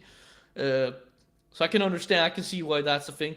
And also, I gotta say it's different from what you said. We don't exactly have Mexican people in Sweden, probably because it's too fucking cold for them here. But we have a lot of Chinese, Vietnamese people. China and Vietnam are the most popular people who are here from Asian countries, and when they make Asian food, oh my god, it feels like home. It feels like a mother's cooking. They make when I get fucking Asian food, it's made with fucking love, just purebred fucking motherly love. Like I almost want to go behind the counter and make out with that 50-year-old Chinese woman behind the counter, because that fucking food is just so fucking good. And like when you order Chinese food to go here, they give you a massive fucking tray filled with food, enough for you to have a separate meal. And it's just, I gotta go there again soon, because that is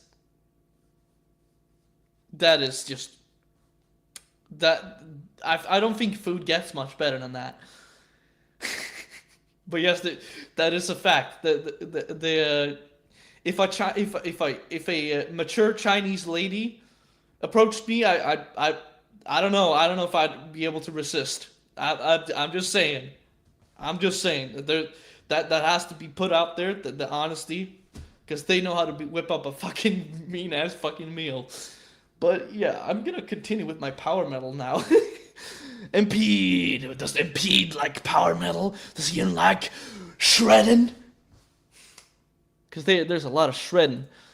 I don't know. I don't actually remember what this song is like, but yes, I understand that, Paul. And you're not a big man in the sense that I don't look at you as a fucking slumped over fucking, you know. You look like you if I saw you on the same bill as Blasphemy, I would be like, that's a real man lineup right there. You know what I'm saying? I mean, that needs to happen. Fucking Kai, Blasphemy, Antichrist, Cease Machine. Now that's a fucking lineup. Anyways, Dragon Force, The Last Journey Home.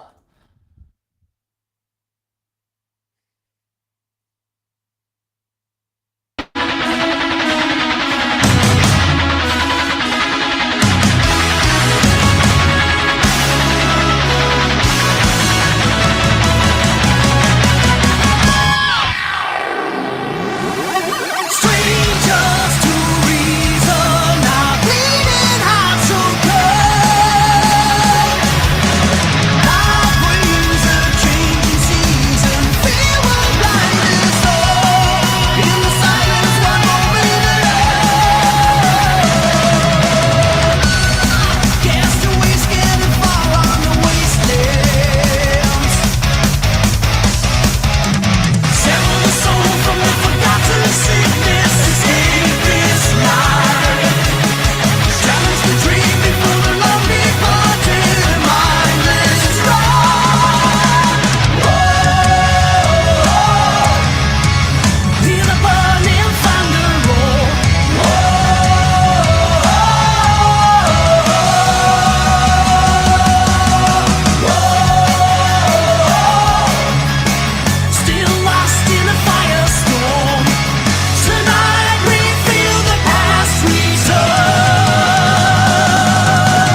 In time, we'll see the past unwind.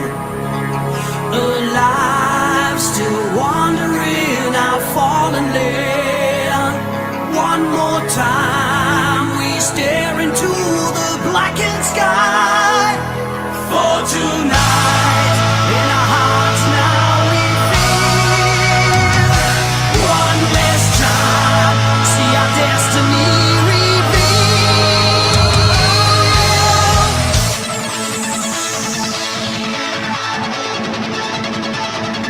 Shine glorious, we run. We stare into the blackened sky. Save the last command, the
Wait, was there actually any? Well, you know, obviously, I'm Mr. Metal over here, so I'm obviously interested. Were there ever any metal concerts at the bar you worked, not work? Because I mean, of course, any concert to at a bar would be nice and optimal to not have to just, you know, because that's definitely preferable over just the usual. Because I mean, I don't know, the whole traditional bar thing. I would only do that with like friends, like you're just in a bar swinging drinks. Because I don't really drink beer, so I would probably ask for whiskey and coke, which they would probably have Jack and Coke because they don't buy Jim Beam most likely, and if they have Jim Beam, I probably am too retarded to realize they'd have it, so I still ask for a Jack and Coke. And I don't know. I would only do that with like a close friend, like just sitting at a bar that has nothing going on, like just a music over some PA speakers. I don't know, dude. I'm not exactly like a bar hopper. I would if I want to sling down some drinks, listening to music, I can do this. So. Yeah, nah. Oh, that's cool. That definitely makes it worth it, and a good experience as well.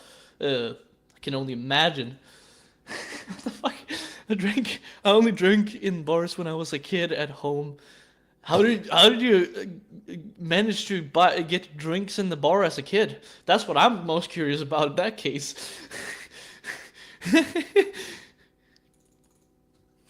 Because that's a surprise to me. You must have fucking had some real good cards up your sleeve to get that working. Unless it's one of those bars where they just didn't fucking give a shit. Because I imagine back in the day they might have had there's gonna be some places where there are some shady people working there just doing anything they can to get a bill.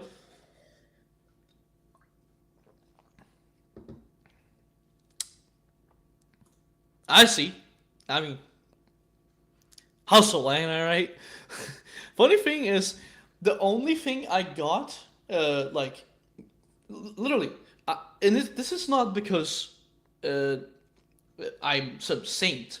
Trust me, if someone offered to buy me, like, I used to enjoy beer more than now. Now I drink. The reason why I drink whiskey and the Kraken, in terms of the rum, so sometimes rum, but mainly whiskey. The reason why I drink mainly whiskey is because when I sling down enough drinks to be satisfied and happy and feel good, and I drink it for the flavor, obviously mainly. But when I'm done, essentially drinking, I go to bed and I wake up the next day feeling fresh. I don't go wake up the next day feeling like a fucking piece of shit that just got raped by 5 black men. When I drink beer, however, I know this might be because it is shitty beer. This I don't. This needs to be studied. Whenever I drank specifically Budweiser or any beer that tasted like it, which I know people hate that beer. I understand. It's seen as the cheapo, shitty beer, and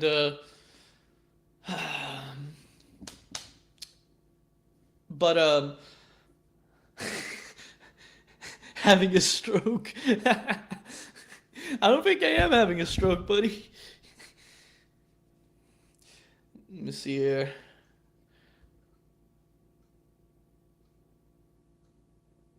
Ah, no, it's taking forever to get back. No, not dead, my dog.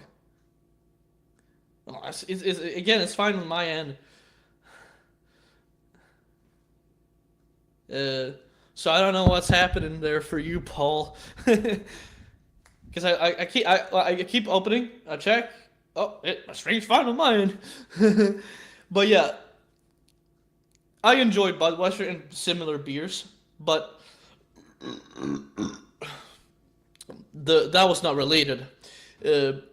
But whenever I drank specifically Budweiser, I felt like shit. Like like physically, I would feel like there was a ball in my stomach that formed. Like it felt like a ball had formed in my stomach whenever I drank Bud Light. Why Bud Light made me feel like there was a ball in my stomach, I don't fucking know. The only other beer I liked and drank was Corona. Those never had me, you know, those never had me feeling like a lump in my fucking stomach, but they still did the same effect. And this also goes for ciders, especially ciders. Fuck them. Ciders, they taste good, but boy, do they fucking rape you up the ass like 5 black men in a fucking prison. Like, god damn. Because it's because of the sugar level and shit, and somehow it just, I don't know what it is about them. For some reason, that cider with the alcohol and the sugar, only when it's a cider, it fucking ruins my day the next day. No one, it doesn't matter. If I have one cider, my next morning is fucking ruined. I can have, like, I've gotten piss drunk on whiskey before and felt fine the next day. Like, that's why I drink whiskey instead. But here's what I'm saying. Before I got, because here you can buy like light beers and tobacco and shit like that when you turn 18. So like a 3.5% alcohol beer you can buy. It's called like people beer. It calls something like people's beer. They're kind of just seen as like a occasion beer. Like it's the kind of beer you buy to drink when you want to hang around with your buds, but you don't want to get blasted, essentially, which is never. So I rather would drink just good liquor instead. And also, this is the Chaos Horrific t-shirt. I love that album. That's pre-ordered, by the way. And where was I getting? So I did drink before, but I never got anyone. What I was getting at here is I never had anyone buy me alcohol before I turned 18 or before I turned 20, because when I turned 20 is when you're allowed to go to the liquor store and go full out. I never had anyone buy me liquor or anything like that before that. Now, did I think of it? Yeah, but I never really I never thought of it strong enough, and it wasn't ever like a strong enough feeling the in my head to where I was going out of my way to ask one of my buddies to do it. Essentially, because it was just like whatever for me, because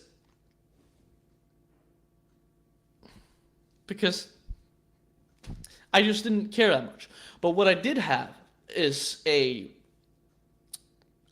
is actually true. I have actually had only one addiction in life. And that is when I first, not crack. I wasn't addicted to crack. The only addiction I've ever had was when, I don't remember how young I was. I think it's either 16 or 17 years old. So like 2017 or 18. Maybe 2016 even. It's 15 to 17 years, no, either 15 or 16 years old. One of those years, when I was 15 or 16, my friend had gotten like his older sister, essentially, to buy me ciggies, mate, as they call it in Australia. And so I tried it. Obviously everyone's first time you do your first puff and then you suck it in like they tell you to do, because that's the smoking experience. You suck it into your throat so you get the feeling, and then you cough a little bit, and then you just keep smoking, and you get more used after it a little bit, and then you go into your second ciggy, and suddenly it's like home, because after you smoke that first ciggy, you're used to it essentially after that. You stop coughing pretty quickly if you do it right and don't smoke it like a retard. Uh, and I never did after the first one. I just, had my first. I don't even remember if I coughed that much. I think I might coughed a little, only a little cough at the first time, and that's only because I wasn't pulling it in right the first time. But and so obviously I kept smoking, and then I turned 18. I bought menthol cigarettes when I turned 18 because menthol cigarettes, when they were not banned in the Europe region yet, thanks to the EU being the worst government in the world, they were bliss. Because here's the thing, I was 18, but like it was still like a thing where like if my dad was like, if he noticed me like smoking ciggies, he would be like, he would be like slightly concerned or worried. So the best thing with the menthol cigarettes is they're as bad for you. There's no doubt that they're as bad. But the menthol in the cigarettes, for some reason, they smelled way less. They didn't smell as strong. They don't have as strong of a smell as normal cigarettes. So I could smoke them and easier hide that I was smoking from my dad, essentially. And I don't know why I didn't always buy menthol cigarettes, because I think I bought like 2 packs in my life of menthol cigarettes and then smoked regular.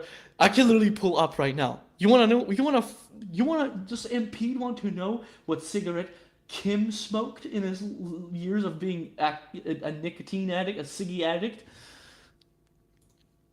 Because I'll show you the exact one.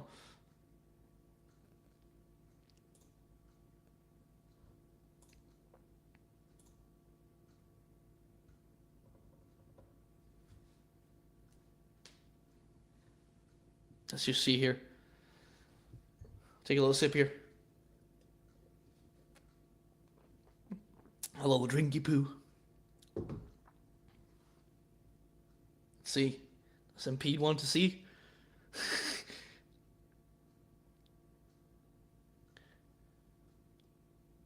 Don't worry, I'm gonna start playing the power metal Toonski soon enough. I think I'll just assume that you want to see this. Let's just see if I can put myself on the side here. It would be nice if I could make myself bigger here in the bottom. Maybe like this.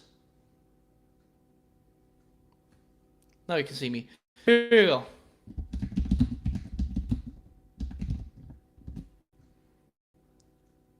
I smoked these. Pall Mall Red, the long versions. For some reason, this is gonna sound completely ridiculous. I smoked these Pall Mall Red, the long ones, because I preferred the way the long cigarettes felt in my hand. I smoked them because I preferred the way they felt in my hand. And because I liked the length.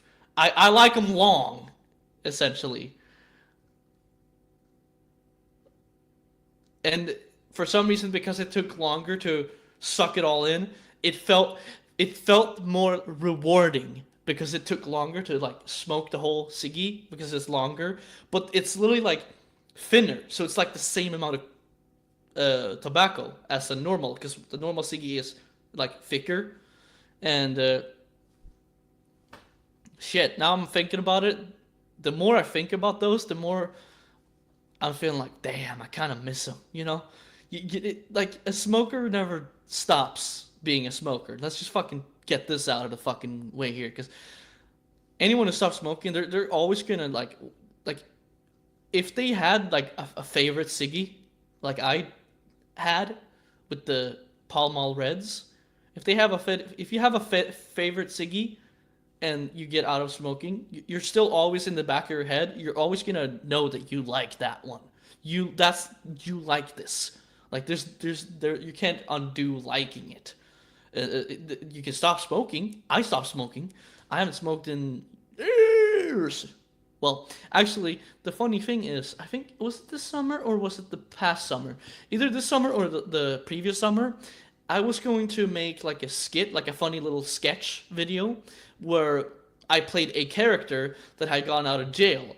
And for this, I decided that it would make more sense if this character was a cigarette smoker. So I smoked cigarettes for that video, and I never made it. I never released it. I never actually made it into a video. So you could say I kind of smoked cigarettes again for like essentially nothing, because I didn't like the way the video turned out, because I was struggling to actually get it to, because again, I was sitting on the balcony because I can't smoke inside, and it wasn't exactly going well. So I couldn't make the video, and so it was scrapped. I don't know if I fully scrapped it. I think there is a small, tiny, little bit itty bitty chance that there might be some footage left, but I don't know. I checked right now actually, because if there is anything left, it's on my my YouTube. Let's find out. Do I even have any fucking ciggy content left of me smoking the ciggies? Because I might have uploaded it just to,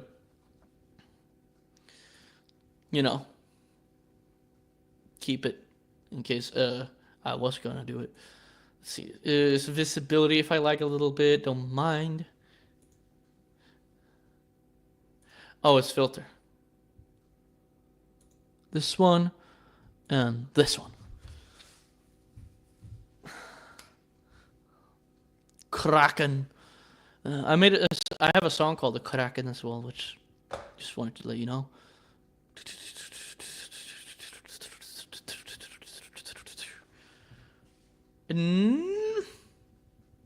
Nope, I never uploaded it. I never uploaded I never uploaded I never did a unlisted version of that raw footage. I kind of wish I did, because I could have downloaded it and put it up on a stream. I don't know if it would have been this one. But I essentially broke my streak of years not having smoked a single cigarette for a video that never made the light of day. And yes, of course, welcome, Sleazer. I guess you have a new name now. I recognize the profile picture. But yeah, no worries. Driving around town, I was pumping that car full of Dragon Force. You're lucky though, because that was the last one. There's still power metal going on. I need to run, and I don't want to miss this song, so I'm gonna put on a J-Dog clip real quick for you guys, because I need to fucking take a big fucking piss scaroony. Do I have a longer clip?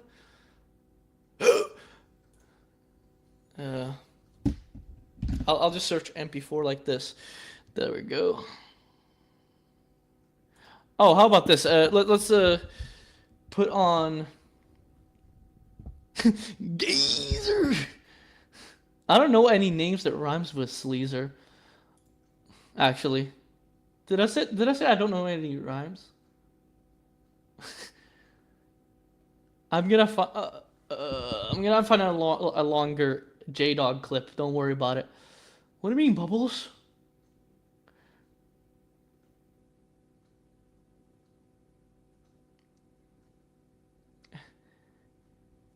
Do I just have short ones? I actually think I might have. Hold on. Actually, you know what? Let's put on this meme about blood incantation. I'm sure you guys will like this. And if you do, this guy's channel is called Scale It Back.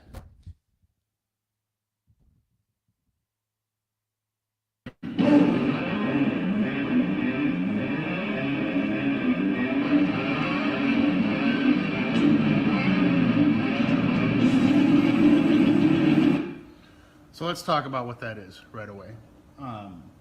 That is not a riff. That is an exercise. It's now I'm not a very music theory focused musician, but from what I understand, if you take a note pattern and move it up the strings of a guitar, I believe that's called a legato pattern. And what they're doing is not very focused on the actual notes that they're playing so much as the aesthetic of playing a fast run to kind of deceive the listener into thinking they're playing something substantial. And essentially what they're doing is they're taking like a Hal Leonard exercise and speeding it up and calling it a riff. And one of the main points I'm going to try to make throughout this channel is that scales and exercises are not riffs. See, I'm a speedrunner when it comes to fucking pissing. Also, welcome, Nevermore Rules. I don't know how. Again, I'm having all kinds of mind blowing discoveries to gay. Oh well, because I could have sworn I put very obvious text here in the title. It says power metal jams with 3 exclamation marks. Very emphasizing on the fact that it's power metal. There's a lot of guys I'm seeing here who I wouldn't take for people who enjoy that. Just kidding, of course. But, yeah. Oh, fuck. When they... Oh, dude, I remember that. Yeah. When they shake... yeah, I remember that. Is it the Countdown to Liquor Day? Yeah. And then fucking Bubbles wants to, like I don't remember what it was, but I think Ricky got fucking pissed off. He was gonna fucking kill him or something. And then I think he shaved Randy or something or whatever. And anyways, here comes a power metal. Yeah, I remember it. The thing is, I literally watched it this year. When did I watch it? Was it on the big screen? Or was it on Netflix computer? I think it was Netflix computer. And I'm saying that because I remember, I think I used a VPN just to watch it on Netflix, yeah. Yeah, I watched it this year, but it wasn't back in the summer, so that's why I like, if I watched something more than like 2 months ago, even 2 weeks ago, I'm not going to remember it as well as I would if it was today or yesterday. Anyways, as it is, power metal jams. I do think I still prefer the actual show. Like, I love the movies, but the best of the best is like the first 6 seasons. I think would probably be my favorite of the best of the best in my opinion. Like, I love every season and every movie and shit like that, and I also love the SwearNet movie. And I want to subscribe to SwearNet because it's cheap as sack scaroony, but I'm waiting a little bit until the month is turned over now before I'm doing anything financial, except for tomorrow, as I will enlighten the other 2 of you who haven't heard yet that I, in fact, do plan on buying a kebab pizza from the Turkish people who have a pizza fucking restaurant on the same street that I live on in my new apartment. Anyways, also Nevermore, I don't know how well of a known fact this is about Nevermore, the band. How many of you actually know about like the Pat O'Brien era? Because I didn't realize he was actually in that band, and I don't know if he did any solos in that band, and if he did, I need to listen to those albums. But nonetheless, we're going to listen to a band called Victorious, and if you want to get a idea of what kind of power metal this band is, if you took Dragon Force and replaced a little bit of the things, but not a lot. Essentially, you keep the guitarists, you keep the drummer, bassist, and such, but you change the vocalist to someone who sounds more like than someone sounds like ah! And there you go. So here's the band Victorious. This was basically a Walgreens power metal, no, a Walgreens version of Dragon Force, whereas Dragon Force is like the Burger King of power metal, because Burger King's fucking great. And they have a song called Twilight Skies, which you're gonna understand why I say this sounds like fucking Dragon Force. Fucking spin it!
I mean, I wasn't wrong about them sounding like Dragon Force, right? Because I ain't.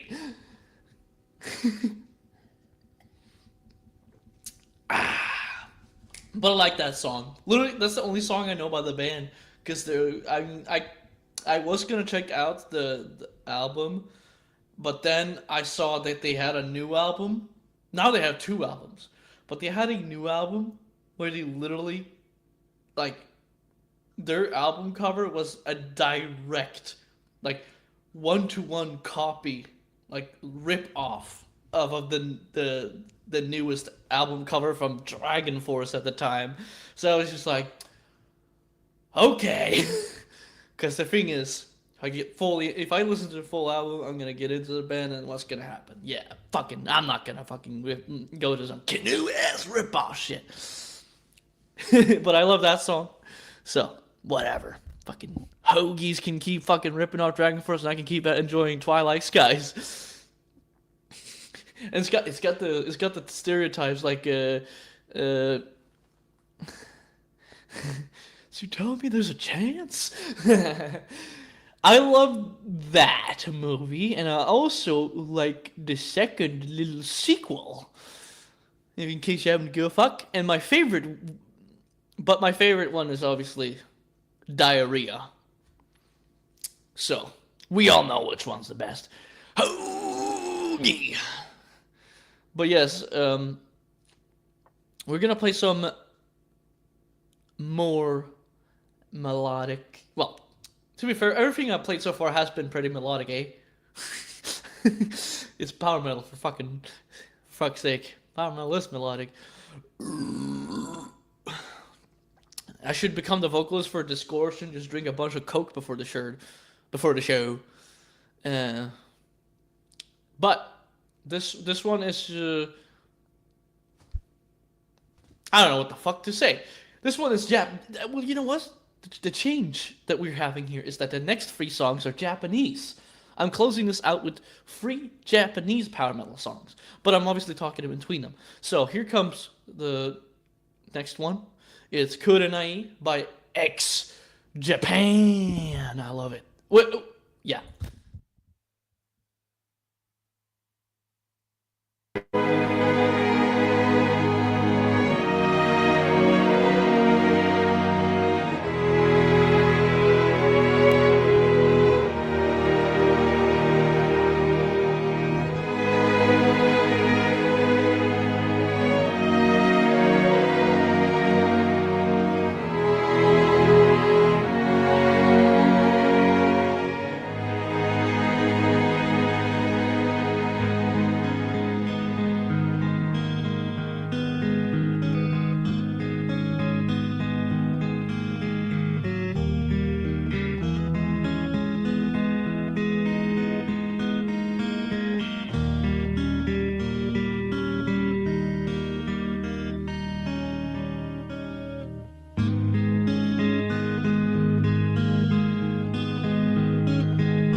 てゆく記憶の吐息愛のない一人舞台もう耐えきれない All of you in my memory Is still shining in my heart すれ違う心は溢れる涙に濡れ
That's a crazy fucking emoji you found there. What the fuck even is that? Looks like a fucking hand over some fucking shit. Fucking goddamn. Oh yeah, that's fucking pretty good, eh? For a start. Oh, dude. I'm about to say the craziest sentence you'll hear all night. Oh, dude, you're about to hear the craziest sentence you'll hear all night. If you like women, you're definitely gonna like this next song. Because this next song is another power, well, of course, it's the fucking theme of the stream. This next power metal song is the guitarist of Galnerius, his solo project. Which is he just calls by his name, Syu, which is SYU. And this song is called Reason. And if you like women, you will like this. That's honestly a pretty good fucking slogan. If you like women, you'll like this. That's good. I'll keep that in mind maybe for future. Never know, bro town and low town. But yes, this song is called Reason, and in this one, there is still, of course, some insanely good guitar solos, which is why I love it. But I'm not just saying that that uh, this is something you'll like because you like women, but I'm saying because this is at the very upper peak of female vocals in all history. I don't care about any other people's opinions on this matter. This song I am about to play has hands down the best female vocals ever recorded in a studio recording. I don't give a fuck. I don't give a fucking shit. I'll fuck a dog to prove my point. I'll fuck it. But the vocalist who's guest vocaling on this is called Fuki. So, and she is in a band originally called Unlucky Morpheus. So, that is a band worth checking out because Fuki sings in that band and she is fucking hot and makes me want to jerk off. So, here we go. Here's the erection inducing vocals.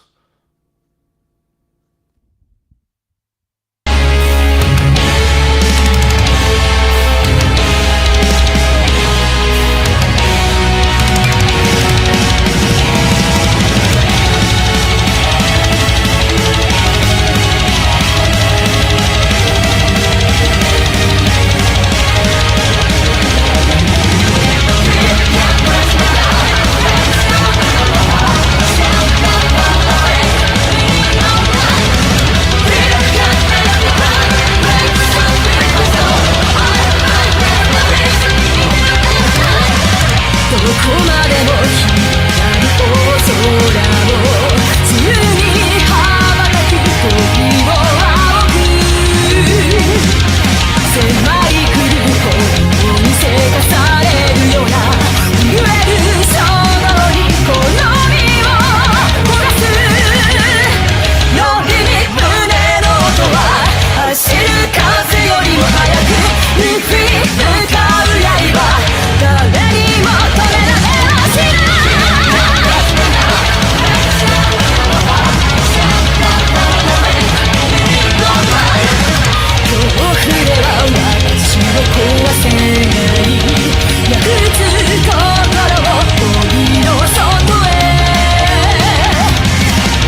sound like an angry cat there for a second. Just not sure why, but in a way, believe it or not, we've almost gone for free. Lop is fucking. You know what he's doing? Believe it or not, I have a pillow here. He's doing this.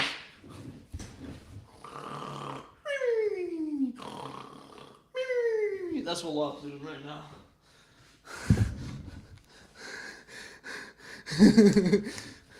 So, I'm just a little night owl. Yeah, believe it or not, we've almost hit the 3-hour mark, which I usually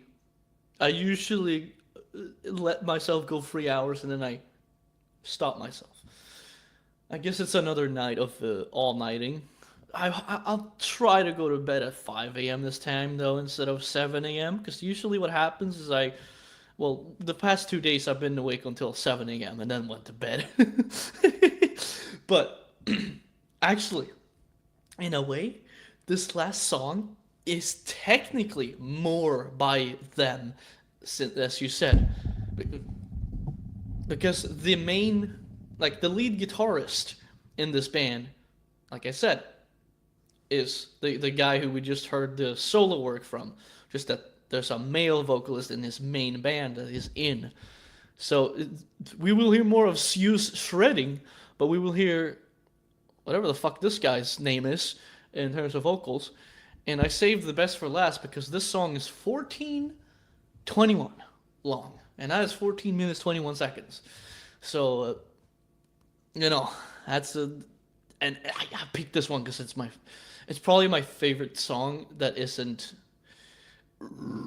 That one was the solo project song that I just played. That was a female singing, but this main band of this guitarist that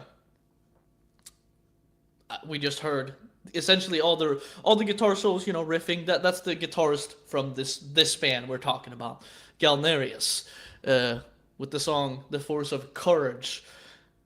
So the one we played, that's a female vocalist. This next one is his main band, his main thing he's been a part of since, I don't fucking know, in early 2000s at least.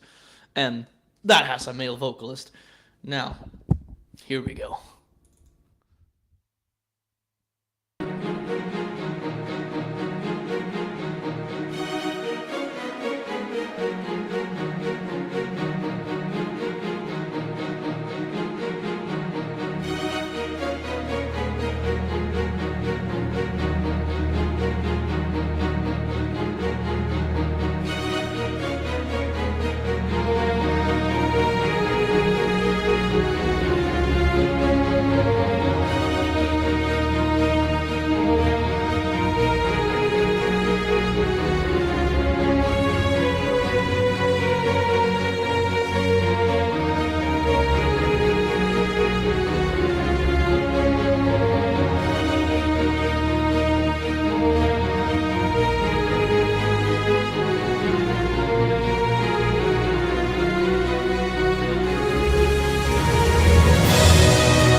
幻に惑わされ記憶の中で広がる情景に何度も己を重ねてゆく夢破れても越えゆく隙を見上げこの命の揺れる魂をお前と共に Wake up, wake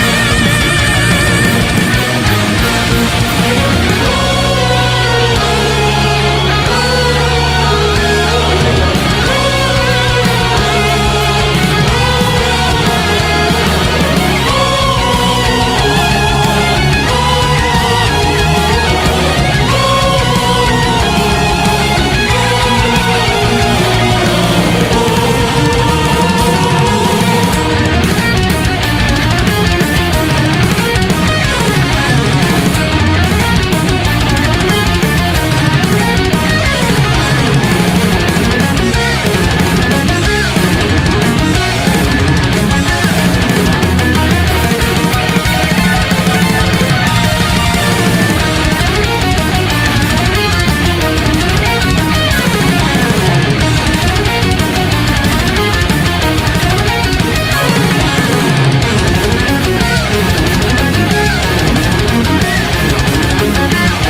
Well, whoops, I need to hide that comment now. I mean, one moment. Uno momento. Uno momentas. Momentos. Uno mentos. Yes, that is a great song, and you definitely need to add that to your fucking playlist. I definitely. Hey, this stream has been an eye-opening experience then for you, because I even started with like the power medley of the power metal with the Dragon Force. Well, as in like when you came in here, that's the first you heard Dragon Force, and you only heard like the tape. You only heard the last one. You should have heard the earlier ones. The earlier ones were like completely shred festy. How about this? How about this? If you're alive, same time tomorrow, I'll stream again, and I'll give you some more power metal, and probably death metal, because I'm not gonna keep it only fucking power metal. But I'll be waiting. I'll be goddamn waiting. As soon as I see you, I'm gonna put on the shreddiest goddamn Dragon Force song I had. You can get some goddamn shredding in this goddamn shit. But first, I'm gonna play a short, very short, funny clip from Trailer Park Boys. This is like literally a short clip, like super short clip. What? The audacity! I can't even. You know what?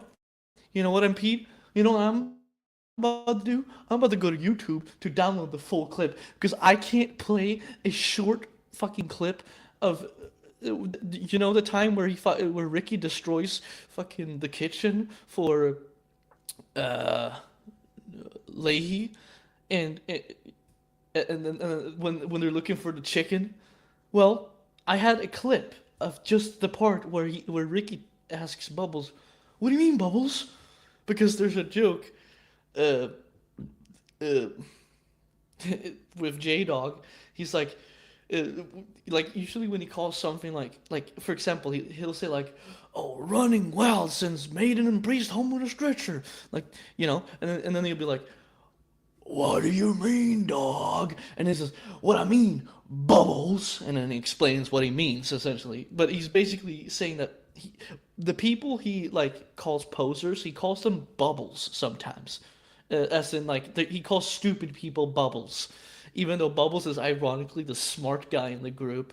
So me and Lop made it a joke to say, "What do you mean, Ricky?" No. What I mean, Ricky, so that instead it would make because of this whole J-Dog joke, the "What do you mean, Bubbles?" became really funny. But I'm gonna have to download this clip because I'm not fucking giving up. So we're gonna play it. I have to download but this is why I'm pissed. I can't play a fucking clip that's like 4 seconds. 4 seconds is too short for this fucking thing. Can you believe the audacity? Oh. So I have to play the full fucking thing, but hey, I don't mind because I fucking love the Trailer Park Boys. Oh my god, Shredbeard, no! Oh my god. You came in at the worst time. I'm literally about to play a fucking clip just for Mr. and Pete here. Where the fuck speaking of, where the fuck did this shit go? I basically just showed, motherfucker. Oh shit, Shred, you might have to rewatch the stream because I'm literally just about to play this Trailer Park Boys clip and then end the stream. But we had 3 hours worth of power metal, so. But it's nice to see you here. Fucking. God damn it. Well, here you go. I have to play this clip because I was just gonna play the part where he says, "What do you mean, Bubbles?" Wow. Yeah, that was. I'm surprised. I mean, if you show up here with the fucking big ass text, power metal Jamz, literally screaming in your face that it's power metal. Shit, I'm seeing all kinds of people I didn't expect to see here again. And fucking okay, now fucking the guy who has no nutsack finally saw my message on Instagram. Well, here's the fucking Trailer Park Boys clip. Hold on, you over here. Give me what I want and we'll leave. What are you talking about, Ricky? You have no idea what I'm talking about? Boys, take him in there. What?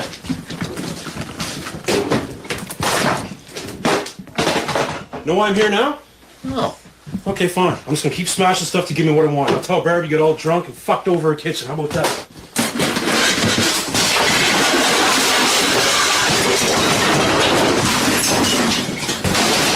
Ricky, what the hell are you doing?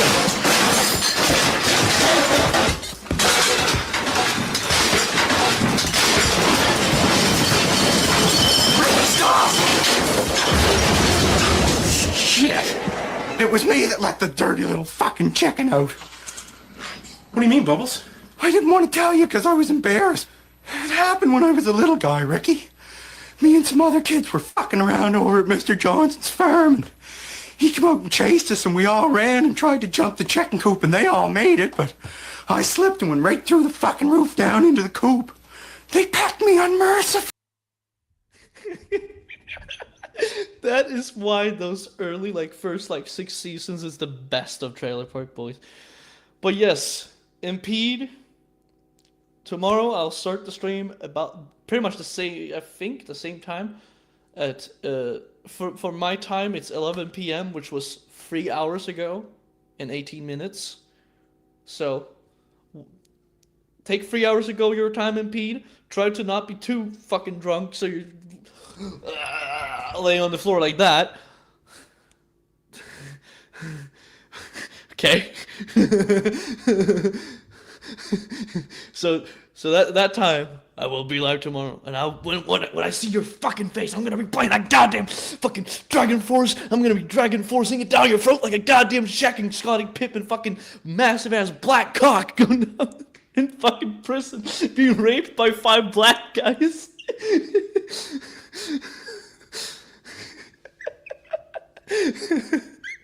Oh. Anyways, that was a good stream. I think that fuck, man. I need to clip that last part. Oh man. Well, thank you guys for watching the fucking stream. I've been Sizagra watching me fucking jam power metal for 3 hours.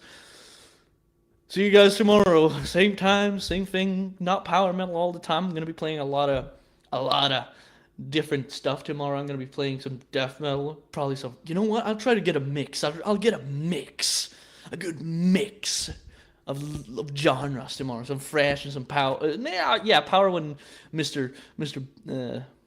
Bubbles shows in.